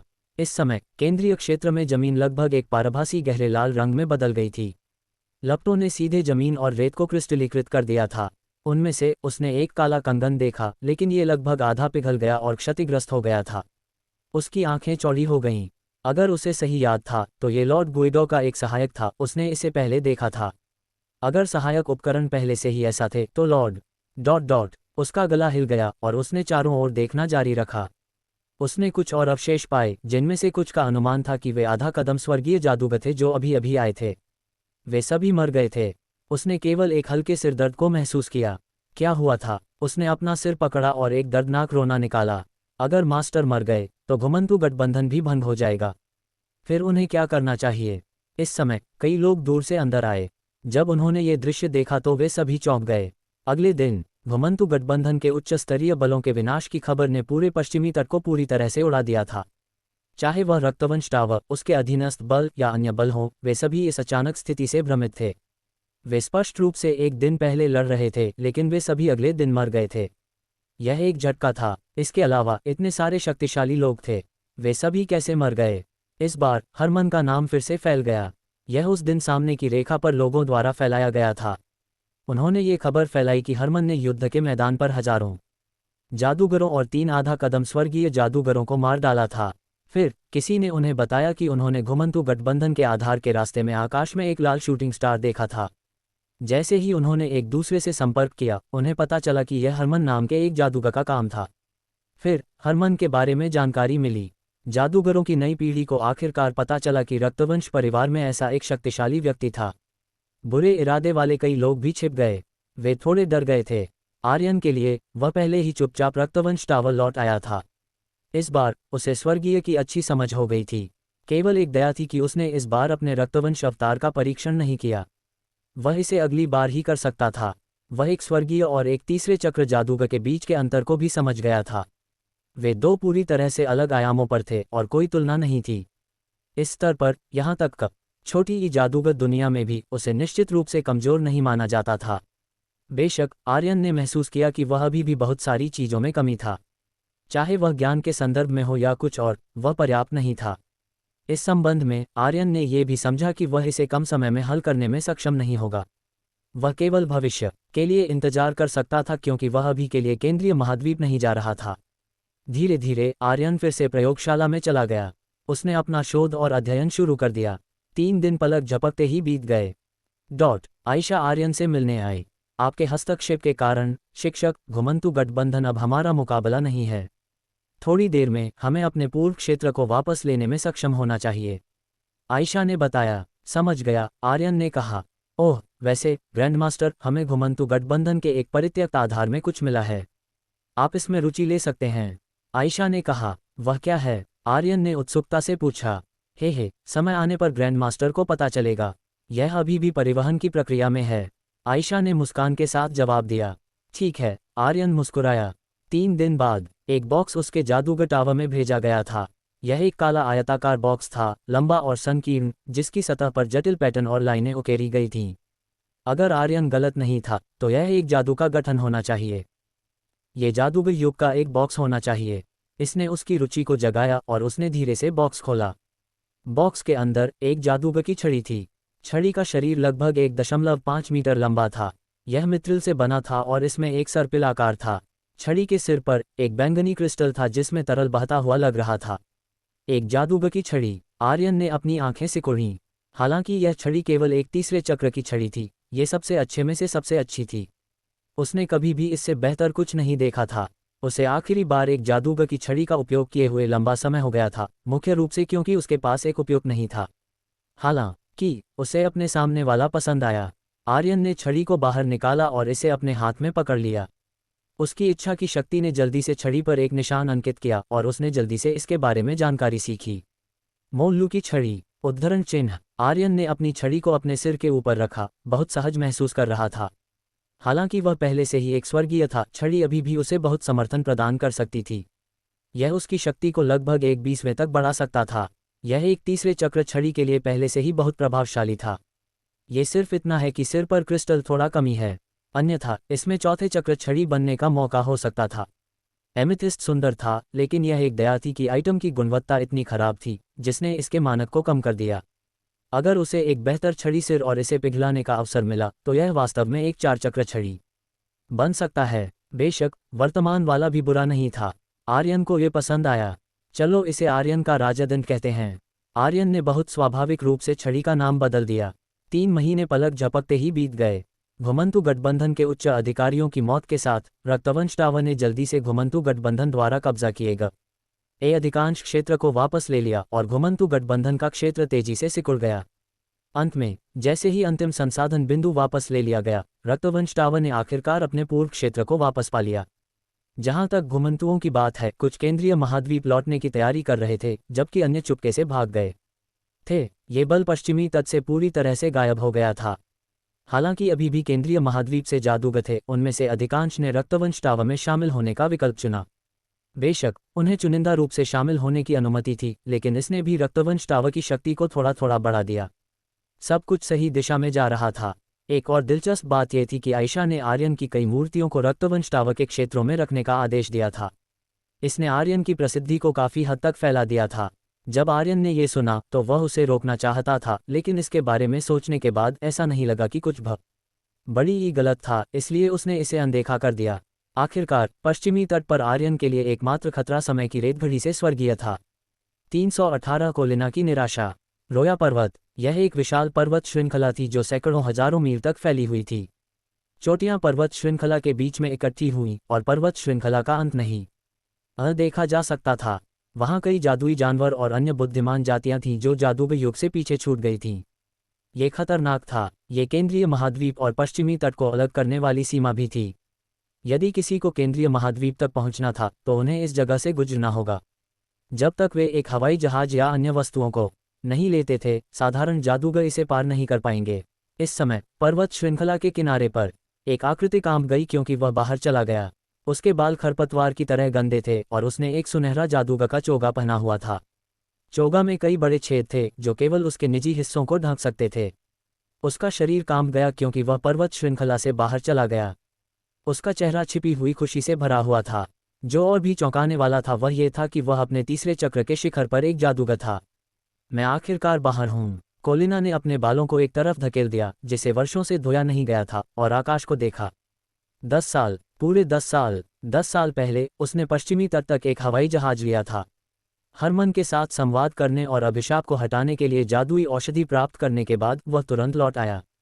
हालांकि उसने उम्मीद नहीं की थी कि रास्ते में उस पर रोया पर्वत श्रृंखला में एक बुद्धिमान जाति द्वारा हमला किया जाएगा। उन्होंने हवाई जहाज को नष्ट कर दिया और फिर उसे पकड़ लिया और कैद कर लिया। ये कैद 9 साल से अधिक समय तक चली। कुछ महीने पहले उन्होंने गुजरने वाले हवाई जहाज़ों पर फिर से हमला करने की कोशिश की थी, लेकिन किसने सोचा होगा कि जहाज में 4 आधा कदम स्वर्गीय जादूगर होंगे। वे विफल रहे और उसने आखिरकार भागने का अवसर लिया। फिर उसने भागने की कोशिश करते हुए कुछ और महीने बिताए। नहीं, मुझे जल्दी वापस जाना होगा। कोलिना ने एक गहरी सांस ली और अपने पेट को छुआ। अंदर एक कठोर वस्तु थी। ये वह क्रिस्टल था जिसे उसने खोज से बचने के लिए अपने शरीर में छिपाया था। हरमन ने कहा कि यह अभिशाप को हटा सकता है। वह स्वाभाविक रूप से इसके महत्व को समझ गया, लेकिन कोलिना का शरीर कांप रहा था। ये पहले ही 10 साल हो चुका था। कौन जानता था कि पिछले 10 वर्षों में क्या हुआ था। उसे ये भी नहीं पता था कि लॉर्ड जिंजी मर गया था या जीवित था। उसके पास अब कुछ भी नहीं था और वह उससे संपर्क नहीं कर सकता था। अगर जिंजी मर गया तो वह अपराधी था। चलो पहले वापस जाते हैं। उसने अपने दांत पीस लिए और जल्दी से निकटतम शहर की ओर चला गया। 3 दिन बाद उसने आखिरकार एक शहर देखा, होम्स सिटी। उसने अपना सिर उठाया और दूर नहीं एक शहर देखा। यह एक काली दीवार से घिरा हुआ था जो लगभग 100 मीटर लंबा था। दीवार पर बेह ओश लाल रक्त के धब्बे थे और इसके नीचे एक विशाल शहर का द्वार था। शहर के द्वार के बाहर दो पहले चक्र के जादूगर काले कवच और चांदी के हेलमेट पहने हुए थे जैसे नाइट। उनके पास उनकी कमर पर लंबी तलवारें भी थीं। दरवाजे के बाहर जादूगर और इंसान अंदर और बाहर आ रहे थे। अधिकांश जादूगर चमड़े के कवच पहने हुए थे और उनके हाथों में सभी प्रकार के करीब सीमा वाले हथियार थे। वे किसी भी जादू के गठन से ढके नहीं थे। इस दृश्य को देखकर कोलिना ने केवल थोड़ा सा मुंह बनाया और कहा, ऐसा लगता है कि यहाँ के गुटों ने हाथापाई हथी यारों के लिए अनुकूलित किया है। उसकी राय में ये समय का प्रतिगमन था। इससे पहले कि वह यहाँ आया, लोग अभी भी जादूगर के चोगा पहनते थे और इसी तरह, लेकिन अब वे चमड़े और कवच पहन रहे थे। कीमिया तकनीकों के बिना ये हथियार वास्तव में रक्षा में अधिक शक्तिशाली थे। वह सीधे शहर के द्वार की ओर चला गया और सड़क पर सभी लोग उसे देखकर दूर चले गए। जब वह शहर के द्वार पर पहुंचा तो दो गार्डों ने उसे देखा। शहर में प्रवेश करने के लिए 2 जादुई पत्थर। गार्डों में से एक ने कहा, जादुई पत्थर। कोलिना इस समय दिवालिया था। उसे जादुई पत्थर कहाँ से मिलेंगे? लेकिन वह अंदर जाने के लिए मजबूर नहीं कर सकता था। कोलिना हिचकिचाया। अचानक कोई आगे बढ़ा और मेज पर 4 जादुई पत्थर रखे। मैं इसके लिए भुगतान करूंगा, सर। उद्धरण चिन्ह। कोलिना मुड़ गया। वह काले बालों और काली आंखों वाला एक युवा व्यक्ति था। उसने सादे कपड़े पहने हुए थे और एकमात्र चीज जो बाहर खड़ी थी वह उसकी उज्ज्वल आंखें थीं। वह थोड़ा हैरान था। हालांकि भुगतान करने के बाद गार्डों ने दोनों को जल्दी करने के लिए आग्रह किया। वे दोनों जल्दी से अंदर चले गए। युवा आदमी, धन्यवाद। मैं तुम्हारे जादुई पत्थरों को वापस करूंगा, लेकिन मुझे अभी जल्दी है। मेरे पास समय नहीं है। यदि तुम्हें मदद की आवश्यकता है तो पश्चिमी क्षेत्र में गोल्डन सिकाडा वाणिज्य चैम्बर के मुख्यालय में आओ। याद रखना, मेरा नाम कोलिना है। कोलिना ने जल्दी से युवा व्यक्ति से कहा और चला गया। उसके पास अभी सबसे ज्यादा कमी समय थी। युवा व्यक्ति उसे देखकर उत्साहित लग रहा था। उसे जादूगर का चोगा थोड़ा परिचित लगा। उसने गोल्डन सिकाडा वाणिज्य चैम्बर के ऊपरी अधिकारियों को मौका से इसे पहने हुए देखा था, इसलिए वह एक जुआ खेलने के लिए तैयार था। ऐसा लगता था कि उसने इस बार सही शर्त लगाई थी। दूसरी तरफ, जैसे ही वह शहर में प्रवेश किया, कोलिना सीधे गोल्डन सिकाडा वाणिज्य चैम्बर की शाखा में भाग गया। जल्द ही वह अपने गंतव्य पर पहुंचा। अपनी ताकत और नाम दिखाने के बाद मध्यम आयु वर्ग के स्टोर प्रबंधक ने तुरंत उसके कपड़े और अन्य चीजों को बदलने के लिए व्यवस्था की। पश्चिमी क्षेत्र में मुख्यालय के लिए मेरे लिए एक हवाई जहाज की व्यवस्था करें, कोलिना ने कहा। हाँ मेरे लॉर्ड, मध्यम आयु वर्ग के स्टोर प्रबंधक ने सिर हिलाया। उसने तीसरे चक्र के जादूगर को देखा जिसने अभी अभी धोना समाप्त कर दिया था और अस्थायी रूप से पूछा, सर, क्या आप सर जिंजी का ए आदमी हैं? कोलिना की आंखें चौड़ी हो गईं और उसका तीसरे चक्र का आभा फट गया। तुम्हारा क्या मतलब है? स्टोर प्रबंधक ने जल्दी से अपना हाथ हिलाया। सर, मेरे पास कोई बीमार इरादा नहीं है। ये सिर्फ इतना है कि मुझे याद है कि सर जिंजी मर रहे हैं। क्या उन्हें छोड़ दिया जाने वाला है? आप इस समय यहाँ क्यों हैं? क्या? कोलिना की आंखें चौड़ी हो गईं क्योंकि उसने सदमे में कहा। 3 घंटे बाद गोल्डन सिकाडा वाणिज्य चैम्बर से एक हवाई जहाज ने उड़ान भरी और दूर चला गया। हवाई जहाज में कोलिना बेहद चिंतित था। विनिमय के बाद वह पूरी तरह से लॉर्ड जिनजी की स्थिति को समझ गया। उस समय से अभिशाप मजबूत हो रहा था। अब जिनजी के रक्तवंश को जगाना लगभग असंभव था और वह एक विकलांग बनने वाला था। हालांकि वह बहुत प्रतिभाशाली था, गोल्डन सिकाडा वाणिज्य चैम्बर उसे छोड़ने वाला था। मुझे उम्मीद है कि मास्टर हरमन ने मुझसे झूठ नहीं बोला। उसने अपने पेट पर कठोर क्रिस्टल को छुआ और प्रार्थना की। यह उसकी आखिरी उम्मीद थी। बेशक उसने ये भी उम्मीद की कि लॉर्ड जिनजी पकड़ पाने में सक्षम होंगे। वह इस समय थोड़ा उदास महसूस कर रहा था, इसलिए वह चुपचाप हवाई जहाज की खिड़की पर चला गया। उसने नीचे देखा। इस समय वे एक उजाड़ भूमि पर उड़ रहे थे। जमीन पर 100 मीटर जितनी ऊंची विशाल टावर थे। हर 10 मील में एक को देखा जा सकता था, जो एक बार जादूगर दुनिया में लंबी दूरी के संचार का तरीका था। जहां तक अब की बात है, उन बलों की एक छोटी संख्या के अलावा जो जादूगर युग से चीजों के माध्यम से एक दूसरे के साथ संवाद करते थे, बाकी मूल रूप से चलने पर भरोसा करते थे। रास्ते में कोलिना ने एक विशाल जादूगर हथियार द्वारा ढके एक ज्वालामुखी को देखा। इसे अब छोड़ दिया गया था और मौसम बदलने के लिए इस्तेमाल की या जाता था। विशाल यांत्रिक गुड़िया जमीन पर गिर गई थीं और जंग में खराब हो गई थीं। जो गिर गया था उस अस्थायी शहर को एक सभा स्थल के रूप में इस्तेमाल किया गया था। उनमें से बहुत से थे और कोलिना केवल उन्हें देखकर आह भर सकता था। वे प्रतिगमन कर रहे थे, 1000 साल बाद जादूगर दुनिया सबसे अधिक संभावना एक जादूगर दुनिया बन जाएगी। कितना दुखद। 5 दिन बाद कोलिना आखिरकार अपने गंतव्य पर पहुंचा। यह एक तैरते हुए द्वीप पर स्थित एक शहर था, लेकिन तैरते हुए द्वीप में एक जादू के गठन का कवरेज नहीं था। इस समय इसे जमीन में मजाकिया तर्क बड़ी ईके से डाला गया था। ये पश्चिमी क्षेत्र में गोल्डन सिकाडा वाणिज्य चैम्बर का मुख्यालय था, सोने और चांदी का शहर। प्रवेश करने के बाद कोलिना हवाई जहाज से उतर गया। उसने परिचित सड़क पर तेजी से आगे बढ़ाया, दोनों तरफ हलचल वाली सड़कों को अनदेखा करते हुए। वह जल्द ही केंद्र में विला क्षेत्र में पहुंचा। जिनजी यहाँ रहते थे, यहाँ गार्ड थे और बाहरी लोगों को प्रवेश करने की अनुमति नहीं थी। गार्ड 2 पहले चक्र के जादूगर थे और वे चिंतित भावों के साथ बाहर खड़े थे। कोलिना चला गया और 2 बार खांसा। 2 गार्डों ने ऊपर देखा। लॉर्ड कोलिना, गार्ड ने उस व्यक्ति को देखा जो आ गया था और बेहद सदमे में था। यह मैं हूँ। कोलिना ने सिर हिलाया और कहा, मुझे उसकी उत्कृष्टता को देखने के लिए ले जाओ। हाँ, लेकिन ऐसा लगता है कि मुख्यालय से कोई आ रहा है। गार्ड एक पल के लिए हिचकिचाया। उन्हें नहीं पता था कि जिनजी का भरोसेमंद सहयोग बड़ी ही 10 साल के दौरान कहाँ चला गया था। मुख्यालय। कोलिना की आंखें झपक गईं। अंत में गार्ड अभी भी कोलिना को जिनजी को देखने के लिए ले गया। कुछ सड़कों से गुजरने के बाद समूह एक विला क्षेत्र में आया। ये वह जगह है जहां लॉर्ड जिनजी आराम कर रहे हैं। गार्ड ने कहा, यह बहुत जीवंत है। कोलिना ने अपनी आंखें सिकुड़ीं। विला के सामने दर्जनों लोग खड़े थे, जिनमें से कई पश्चिमी क्षेत्र शाखा के उच्चस्तरीय अधिकारी थे और कई जिन्हें वह नहीं जानता था। उनमें से कुछ मुख्यालय से होने चाहिए। अचानक दूरी में विला का दरवाजा खुल गया। एक आदमी बाहर चला गया। आदमी के सुनहरे बाल और सुनहरे छात्र थे। उसने एक लाल सुनहरा जादूगर का चोगा पहना हुआ था। उसका शरीर गोल था और वह एक विशिष्ट गोल्डन सिकाडा जादूगर जैसा दिखता था। हालांकि उसका चेहरा इस समय काला था। यह एक लाल सुनहरा जादूगर का चोगा था। कोलिना थोड़ा सदमे में था। गोल्डन सिकाडा वाणिज्य चैम्बर में केवल स्वर्गीय जादूगरों को इस रंग के जादूगर के चोगा पहनने के लिए योग्य थे। वह ये भी कल्पना कर सकता था कि ऐसा व्यक्ति लॉर्ड जिनजी के लिए यहाँ होना चाहिए, लेकिन उसका भाव इतना बदसूरत था। क्या ऐसा हो सकता है कि उसका लॉर्ड पहले से ही चला गया हो? उसका शरीर कांप गया क्योंकि वह धीरे धीरे विला की ओर चला गया। 319 अभिशाप उठाना। विला के सामने जैसे ही स्वर्गीय बाहर चला गया, बाकी सब उसके चारों ओर इकट्ठा हो गए। स्वर्गीय ने केवल भीड़ को देखा और शांति से कहा, अभिशाप पहले ही उसके रक्तवंश में गहराई से प्रवेश कर चुका है। मैंने इसे हटाने के लिए अपने रक्तवंश की शक्ति का उपयोग करने की कोशिश की है, लेकिन इसका कोई फायदा नहीं है। उद्धरण चिन्ह। सभी ने ये सुनने के बाद उन्होंने आह भरी। विलासितापूर्ण कपड़े पहने हुए पुरुषों में से एक बाहर चला गया और कहा, सर, चूंकि यह इस तरह से हो गया है, मैंने जिनजी पर हार मानने का फैसला किया है। उसका चेहरा लंबा और संकीर्ण था और उसकी आंखें एक व्यापारी की चालाकी से चमकती थीं। हमने पहले ही पता लगा लिया है कि जिसने जिनजी को शाप दिया है वह एक दुश्मन बल से है, और हमने पहले ही बदला ले लिया है। अब जब हमने सभी प्रकार के साधनों का उपयोग किया है और लॉर्ड यहाँ है, मुझे लगता है कि हमें जिनजी पर हार मान लेनी चाहिए। वास्तव में हमने पिछले 10 वर्षों से सब कुछ किया है जो हम कर सकते हैं। हाँ, स्वर्गीय जादूगर ने अपनी आंखें बंद कर लीं और कुछ सेकंड के बाद सिर हिलाया। कितना दुख है, ऐसा एक अच्छा पौधा। उसने अपना सिर हिलाया। अपनी आंख के कोने से उसने एक आदमी को अपने शरीर को लहराते हुए देखा, भीड़ के माध्यम से कांपते हुए और विला के खुले दरवाजे की ओर चलते हुए। अन्य लोगों ने भी इस आदमी को देखा। क्या ये कोलिना नहीं है? मैंने उसे बहुत समय से नहीं देखा है, एक जादूगर ने उससे कहा।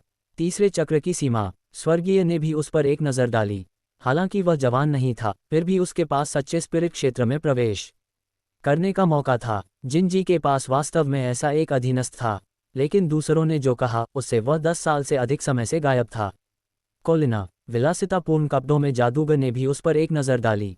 वह इस समय किस लिए वापस आया, यह अर्थहीन था। बहुत देर हो चुकी थी। कोलिना कांपते हुए विला में चला गया। विला बहुत बड़ा था और 2 मंजिलों में विभाजित था।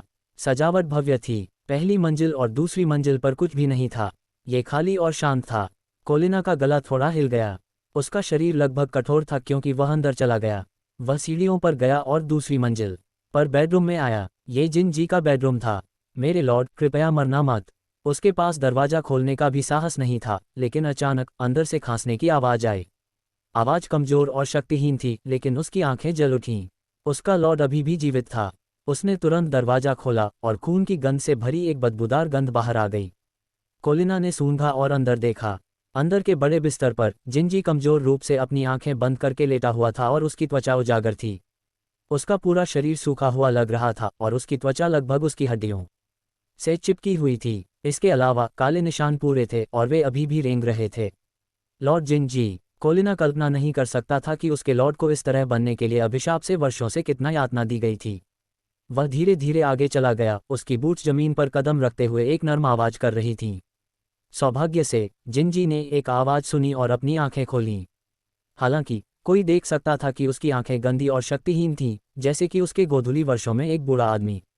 कोलिना, ये देखकर कि यह कोलिना था, जिनजी की आंखें अभी भी भावनाहीन थीं, जैसे कि उसे कोई फर्क नहीं पड़ता कि कोलिना 10 साल बाद क्यों लौटा था। मेरे लॉर्ड, कोलिना बिस्तर पर आया। क्या तुमने मास्टर हरमन को आइटम दिया है? जिनजी ने कमजोर रूप से पूछा। मैंने इसे दिया है, लेकिन मेरे लॉर्ड आप। कोलिना ने उम्मीद नहीं की थी कि इस समय लॉर्ड जिनजी को इस बात की चिंता होगी कि आइटम दिया गया था या नहीं। यह अच्छा है। जवाब सुनकर जिनजी थोड़ा आराम करते हुए लग रहा था। उसने जारी रखा, मैं अब और नहीं रुक सकता। अभिशाप पहले ही मेरे शरीर में बहुत गहरा है। यह एक दया है कि मैं अब तुम्हारे लिए कुछ नहीं कर सकता। कोलिना ने जिनजी को देखते हुए कुछ नहीं कहा। उसने अपना दाहिना हाथ बढ़ाया और उसकी उंगलियां धीरे धीरे उसके पेट की ओर बढ़ीं। उसकी त्वचा फाड़ दी गई थी और वह कुछ सेंटीमीटर में पहुंचा। फिर उसने खोजना शुरू कर दिया। कुछ सेकंड बाद उसने अपना हाथ बढ़ाया, लेकिन उसके कपड़े खून से पूरी तरह से लाल हो गए थे। उसके हाथ में एक क्रिस्टल था, एक काला क्रिस्टल। उसने चुपचाप क्रिस्टल को जिनजी की नंगी त्वचा पर रखा। कोलिना, अपनी ऊर्जा बर्बाद मत करो। स्वर्गीय जादूगर ने पहले ही कोशिश की है। ठंडे स्पर्श को महसूस करते हुए जिनजी ने एक मुस्कान को मजबूर किया और तुरंत कुछ और मुंह खून थूक दिया। मास्टर हरमन ने यह मुझे दिया। उन्होंने कहा कि यह आपकी मदद करेगा। कोलिना ने कहा, सर हरमन। जिनजी की आंखें आश्चर्य से भर गईं। हालांकि उसने अभी भी अपना सिर हिलाया। यह एक अभिशाप था और यहाँ तक कि सर हरमन भी उसकी मदद नहीं कर सकते थे। कोलिना ने कुछ नहीं कहा और सिर्फ क्रिस्टल को देखा। क्रिस्टल बिल्कुल भी नहीं बदला, जिसने उसके भाव को धीरे धीरे उदास और थोड़ा निराश कर दिया। तो ये बेकार है, उसने आह भरी। जिनजी ने कुछ नहीं कहा। उसने पिछले 10 वर्षों में कई चीज़ों की कोशिश की थी, लेकिन अगर एक इलाज बाहर होता तो वह इस तरह से समाप्त नहीं होता। वे दोनों चुप थे। अचानक जिनजी ने कहा। उसने अपना सिर नीचे किया और देखा कि क्रिस्टल धीरे धीरे पिघल रहा था। अंदर की काली छाया धीरे धीरे बाहर निकल रही थी और उसकी त्वचा में ड्रिलिंग कर रही थी, उसके शरीर में प्रवेश कर रही थी। आह! अगले सेकंड उसने एक चीख निकाली। जैसे ही छाया उसके शरीर में प्रवेश कर गई, उसने महसूस किया जैसे कि यह एक जंगली जानवर था। फिर यह उसके शरीर में बढ़ने लगा और एक मजबूत निगलने की भावना उभरी। छाया उसके अभिशाप को निगल रही थी। ये कैसे संभव हो सकता है? जिनजी दर्द में चिल्लाया, लेकिन वह बेहद सदमे में था। कोलिना ने भी बदलाव पर ध्यान दिया और उसकी आंखें चौड़ी हो गईं। क्या हुआ था? अचानक उसने बगल से आने वाले कदमों को सुना। कोलिना मुड़ गया और पाया कि वह स्वर्गीय जिसे उसने पहले देखा था और गोल्डन सिकाडा वाणिज्य चैम्बर के अन्य उच्च स्तरीय अधिकारी सभी कमरे में आ गए थे। स्वर्गीय, विशेष रूप से जिनजी को घूर रहा था। ये स्पष्ट था कि उन्होंने आवाज़ सुनी थी और प्रवेश किया था। मेरे लॉर्ड, ये है। भव्य रूप से पहने हुए जादूगर ने स्वर्गीय जादूगर से कहा।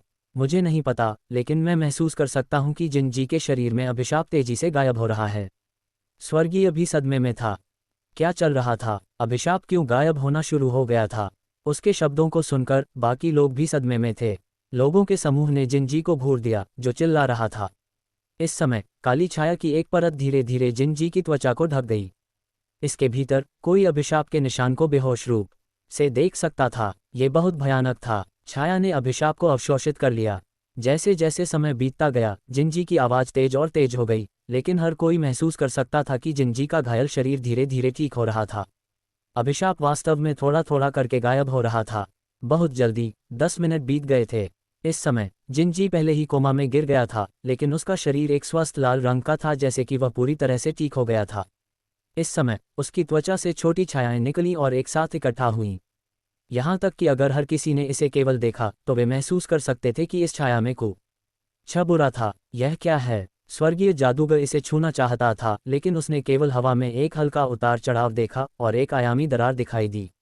फिर छाया सीधे इसमें प्रवेश कर गई और उसकी दृष्टि से गायब हो गई। क्या ये भाग गया? वह दंग रह गया, लेकिन बाकी लोग जिनजी के बारे में अधिक चिंतित थे। एक जादूगर तुरंत बिस्तर पर आया और बेहोश जिनजी की जांच की। सभी ने उसे देखा। कुछ मिनट बाद जादूगर ने अपना सिर उठाया और भीड़ से कहा, लॉर्ड जिनजी पूरी तरह से ठीक हो गए हैं, लेकिन उनका रक्तवंश थोड़ा कमजोर है और इसे फिर रसे भरने की आवश्यकता है। ये सुनकर सभी ने एक ठंडी सांस ली। वे अभी भी समझ नहीं पाए थे कि क्या हुआ था। स्वर्गीय जादूगर जिनजी की मदद नहीं कर सका, लेकिन अचानक वह बच गया। आखिरकार क्या हुआ? ठीक है। बगल में कोलिना सीधे जमीन पर गिर गया, बहुत अधिक आराम महसूस कर रहा था। उसके दिल में वह आर्यन के लक छोटी ये प्रशंसा से भर गया था। ये वास्तव में काम किया था। मेरे लॉर्ड, ये है। भव्य जादूगर ने स्वर्गीय जादूगर से पूछा। मुझे डर है कि इस छोटे साथी का समर्थन करने वाले अन्य स्वर्गीय बल हैं। स्वर्गीय ने एक पल के लिए सोचने के बाद कहा। जिनजी गोल्डन सिकाडा वाणिज्य चैम्बर के मुख्य भविष्य में से एक था और उसके पीछे अन्य स्वर्गीय थे। उसने सोचा कि क्या यह एक अच्छी बात थी। जादूगर की आंखें चौड़ी हो गईं जैसे कि उसने इसकी उम्मीद नहीं की थी। कुछ सेकंड के बाद उसने अस्थायी रूप से पूछा, तो सर, हमें उसके साथ कैसे निपटना चाहिए? उद्धरण चिन्ह, हमें उसके साथ कैसे निपटना चाहिए? वह गोल्डन सिकाडा वाणिज्य चैम्बर का गोल्डन सिकाडा है। उसके पास अध्यक्ष बनने का मौका है। क्या तुम समझते हो? स्वर्गीय ने केवल उस पर एक नज़र डाली, फिर मुड़ गया और कमरे से चला गया, जिससे भीड़ एक दूसरे को देख सके। लगता है कि मुझे भविष्य में उसकी और देखभाल करनी होगी। उसके पीछे एक स्वर्गीय है। एक भव्य चोगा में जादूगर पश्चिमी क्षेत्र का प्रभारी व्यक्ति था। इस समय उसने भी चुपचाप अपने दिल में सोचा, एक स्वर्गीय के समर्थन के साथ वह एक साधारण मूलभाव नहीं है। उद्धरण, उसके पास भविष्य में अध्यक्ष बनने का मौका होगा। उसे जिनजी की देखभाल करनी थी। इस समय पश्चिमी क्षेत्र के अन्य उच्च स्तरीय अधिकारियों की आंखें भी अवर्णनीय प्रकाश के साथ चमक गईं। वास्तव में काफी कुछ गोल्डन सिकाडा थे, लेकिन इस समय उन सभी ने जिनजी को एक और अधिक महत्वपूर्ण स्थिति में रखा। आर्यन ने न केवल जिनजी को बचाया, बल्कि उसने जिनजी की स्थिति और गोल्डन सिकाडा वाणिज्य चैम्बर में स्थिति को भी बदल दिया। हालांकि बाकी लोग इस बात से अधिक उत्सुक थे कि किस तरह का रक्तवंश अभिशाप को हटा सकता था। ये कुछ ऐसा नहीं था जो एक जादूगर को करने में सक्षम होना चाहिए। 320 अभिशापों की किताब। रहस्यमय क्षेत्र में आर्यन रिक्लाइनर पर लेटा हुआ था। दूर नहीं, हिल अपनी शाखाओं को फैला रहा था। उसके बगल में हाइड्रा अपने 3 सांपों के सिर के साथ घास पर लेटा हुआ था, जैसे कि वह सूरज की रोशनी का आनंद ले रहा था। आगे डॉग्गो बड़ी संख्या में यांत्रिक वस्तुओं से घिरा हुआ था जो खुद को संशोधित कर रहे थे। उसके शब्दों में, उसे केंद्रीय महाद्वीप में जाने से पहले खुद को मजबूत बनाना था। वह वर्तमान में एक दूसरे चक्र जादूगर के युद्ध स्तर पर था। इस समय के दौरान आर्यन एक बार फिर से एक आरामदेह वातावरण में डूब गया था। वह आमतौर पर प्रयोग करता था, जिसके बाद उसका दैनिक ध्यान होता था। मुख्य कारण ये था कि उसके पास वर्तमान में चौथे चक्र के उन्नयन पर जानकारी के अलावा कुछ भी नहीं था। इसलिए उसे अपने पिछले ज्ञान को बढ़ाना था। ये भी अपनी युद्ध शक्ति में सुधार करने का एक महत्वपूर्ण साधन था, खासकर छायाओं पर उसका नियंत्रण, जो अत्यंत महत्वपूर्ण था। मैं केंद्रीय महाद्वीप में जाकर देखना चाहता हूँ। धत, मैं क्या सोच रहा हूँ? आर्यन ने इस भयानक विचार को दबा दिया। वह खुद को खतरे में डालने के विचार का मनोरंजन नहीं करेगा। अगर वह केंद्रीय महाद्वीप जाने में देरी कर सकता था तो वह करेगा। इस समय डॉग्गो चला गया और एक परिचित सवाल पूछा, आर्यन, हम केंद्रीय महाद्वीप में कब जा रहे हैं? विस्मयादिबोधक चिन्ह उद्धरण चिन्ह। चिंता मत करो, हम जल्द ही वहां होंगे। आर्यन हंसा। ठीक है, उसने कहा। उसकी यांत्रिक आंखें असहायता से भरी थीं। यही वह था जो आर्यन ने 100 से अधिक वर्षों से कहा था। लेकिन वह नहीं जाएगा, खासकर आर्यन के स्वर्गीय बनने के बाद। ये वास्तव में आखिरी स्वर्गीय जादूगर हो सकता है जिससे वह मिलेगा। वह उसे ना बड़ी ये छोड़ सकता था। डॉग्गो निराशा में चला गया और आर्यन ने अपने पीछे देखने के लिए मुड़ गया। विशाल हिल एक चमक का उत्सर्जन कर रहा था और अब लगभग 20 मीटर लंबा था। तुम्हें क्या लगता है कि तुम कब उन्नति करने में सक्षम हो जाओगे? आर्यन ने आह भरते हुए पूछा। इस समय हिल ने शाखा को बढ़ाया और इसे आर्यन के माथे पर रखा। तुम्हें अधिक जगह और तत्वों की उच्च एकाग्रता की आवश्यकता है। क्या पश्चिमी तट पर्याप्त नहीं है? आर्यन ने पलक झपकाए। ये पहली बार था जब हिल ने अपनी अपील को इतनी स्पष्ट रूप से व्यक्त किया था। वह आखिरकार समझ गया कि हिल ने उन्नति क्यों नहीं की थी। ये पता चला कि उसे उसी समस्या का सामना करना पड़ा था जैसा कि वह ब्रांड में था, जहां पर्यावरण ने इसकी अनुमति नहीं दी थी। उस मामले में एकमात्र जगह जो उसे संतुष्ट कर सकती थी, वह केंद्रीय महाद्वीप थी। आर्यन अवाक था। उसके सभी अधीनस्थ इतने बेचैन थे। हाइड्रा अभी भी सबसे अच्छा था। उसने केवल खाया और सोया। आर्यन ने देखा, जैसे कि आर्यन की निगाह को महसूस करते हुए हाइड्रा ने अपनी आंखें खोलीं और एक सेकंड बाद फिर से सो गया। आर्यन, हिल, चिंता मत करो, हम जल्द ही वहां होंगे। आर्यन ने उसके पीछे के पेड़ को देखा। हिल की ज्यादा प्रतिक्रिया नहीं थी। उसने केवल धीरे से शाखा को हिलाया। अच्छा बच्चा, आर्यन मुस्कुराया और हिल की शाखा और भी तेज से लहराई। जैसे ही वे हंसे और मजाक करते थे, अचानक आर्यन के सामने का स्थान थोड़ा कांपता हुआ लग रहा था। आर्यन सीधा बैठ गया और देखा। अंतरिक्ष में एक दरार धीरे धीरे दिखाई दी और एक आभा जिसमें एक अभिशाप था धीरे धीरे उससे उभरा उसकी ओर उड़ रहा था। मुझे लगा कि उन्होंने पहले ही इसे खुद ही सुलझा लिया था। छाया को देखते हुए आर्यन दंग रह गया। चूंकि क्रिस्टल ने 10 साल पहले से अधिक प्रतिक्रिया नहीं दी, उसने सोचा कि जिनजी ठीक था। उसने उम्मीद नहीं की थी कि ये 10 साल बाद अचानक इस्तेमाल किया जाएगा। कुछ हुआ होगा, एक रक्तवंश अभिशाप। आर्यन ने इसमें अभिशाप महसूस किया और धीरे से अपने होठों को दबाया। यह एक नया अभिशाप था जिसे उसने पहले कभी नहीं देखा था। शायद मैं इस अभिशाप को उन लोगों के साथ जोड़ सकता हूं जो मेरे पास पहले से ही हैं। उद्धरण चिन्ह। आर्यन ने छाया ले ली और अभिशाप को भीतर सील कर दिया। उसके पास एक शौक था और वह अभिशापों और मंत्रों के साथ प्रयोग कर रहा था। ये सिर्फ इतना हुआ कि उसके पास हाल ही में कुछ भी नहीं था। तुरंत आर्यन प्रयोगशाला की ओर चला गया। 3 महीने बाद आर्यन प्रयोगशाला से बाहर चला गया। उसके हाथ में एक किताब थी जो एक जादूगर की किताब की तरह दिखती थी। कवर गहरा हरा था जिसकी सतह पर सुनहरे पैटर्न और चांदी की सीमाएं थीं। जो दिलचस्प था वह यह था कि पूरी किताब को मित्रिल की चेन की एक परत में लपेटा गया था। अभिशापों की किताब, एक तीसरा चक्र, जादूगर हथियार, शेषछाया ड्रैगन त्वचा, मित्रिल और क्विकसेंट गोल्ड का उपयोग करके। वर्तमान में इसमें 3 अभिशाप हैं, एक साधारण अभिशाप, एक मानसिक अभिशाप और एक रक्तवंश अभिशाप। किताब को भी और बेहतर किया जा सकता है। आर्यन ने किताब को पकड़ा और मुस्कुराया। हालांकि चूंकि उसने इसे पहले ही बना लिया था इसलिए उसे इसका उपयोग करने की आवश्यकता थी। तो उसे इसका उपयोग किस पर करना चाहिए? आर्यन गहरे विचार में पड़ गया। कुछ सेकंड बाद उसकी आंखें जल गईं। क्या पश्चिमी तट पर कोई उपयुक्त व्यक्ति नहीं था? समय की रेतघड़ी से स्वर्गीय जादूगर पर कोई जानकारी नहीं थी, इसलिए उसे पहले कुछ जानकारी एकत्र करनी थी। चूंकि समय की रेतघड़ी और पश्चिमी तट के बलों के बीच एक लड़ाई थी, इसलिए कुछ सुराग होने चाहिए। उसे आयशा और अन्य लोगों से जांच में मदद करने के लिए कहना था। जल्द ही आर्यन ने आयशा को एक संदेश भेजा। क्या समय की रेतघड़ी में एक स्वर्गीय है? आयशा, जो अभी अभी आई थी, हैरान थी। हाँ, मैं हूँ। आर्यन ने सिर हिलाया। बहुत पहले उसने निर्धारित किया था कि नियति की मौत के आधार पर। आयशा ने एक ठंडी हवा में सांस ली। ग्रैंडमास्टर, मैं जांच के लिए किसी को भेजूंगी। आयशा गंभीर हो गई। अगर यह सच होता तो यह उनके लिए अच्छा नहीं होगा। उसके ग्रैंडमास्टर ने अभी अभी उन्नति की थी, इसलिए वह उसके लिए एक मुकाबला नहीं हो सकता है। आयशा जल्दी में चली गई और आर्यन वापस इंतजार करने के लिए चला गया। 1 महीने बाद आर्यन को एक संदेश मिला। गाइदो मिज़्दा। उन्हें केवल एक नाम मिला, लेकिन यह आर्यन के लिए पर्याप्त था। आर्यन ने अभिशापों की किताब बाहर निकाली और चांदी की चेन धीरे धीरे फैल गई। उसने तीसरे पृष्ठ पर फ्लिप किया और गाइदोमा, छोटी ईसा का नाम लिखा। जहां तक उसे भुगतान करने की कीमत थी, यह उसके जीवन के 1000 साल थे। आखिरकार ये सिर्फ एक प्रयोग था। कीमत हल्की थी। इस समय दूर समय की रेतघड़ी में उल्टे टावर के नीचे को रक्त से भरे एक विशाल पूल में बदल दिया गया था। किनारे पर पाइप भी थे जो लगातार रक्त को फिर से भरते थे। पूल में मोटा रक्त उबल रहा था और समय समय पर बुलबुले निकल रहे थे। केंद्र में एक नग्न शरीर वाला एक बूढ़ा आदमी था जो रक्त में शक्ति को अवशोषित कर रहा था। गाइदो मिज़्दा, एक जादूगर जो एक बार एक क्लस्टर स्टार स्वर्गीय जादूगर था, युद्ध में लगभग मर गया था। अब 100 साल की वसूली के बाद वह आखिरकार अपने पूर्व स्तर पर लौट आया था। अचानक गाइदो ने अपनी आंखें खोली और एक मुंह रक्त थूक दिया। यह क्या है? गाइदो दंग रह गया। वह हमेशा की तरह रक्त को अवशोषित कर रहा था, लेकिन अभी अभी उसे अचानक महसूस हुआ कि उसका रक्त प्रवाह चिकना नहीं था और उसकी रक्तवाहिकाएं लगभग बेकाबू हो गईं, जिसके कारण उसे काफी भारी चोट लगी। उसने पिछले 20 वर्षों में जो प्रगति की थी उसे खो दिया था। धत। गाइदो के मुंह का कोना फड़फड़ाया और वह केवल अपने खुद के दुर्भाग्य पर इसे दोषी ठहरा सकता था। तो उसने जल्दी से अपने आदमियों को रक्त को फिर से भरने का आदेश दिया। 30 साल बाद पफ, गाइदो ने एक और मुंह रक्त थूक दिया। धत। इस समय उसका चेहरा क्रूर और गुस्से से भरा हुआ था। पिछले 30 वर्षों से उसका रक्त साल में एक बार बेकाबू हो जाएगा। इससे उसकी वसूली बेहद धीमी हो गई, लगभग उसी तरह जब वह सिर्फ उठा था और उसका स्तर भी माइक्रोस्टार स्तर तक गिर गया था। लेकिन इस समय उसने एक समस्या का भी एहसास किया।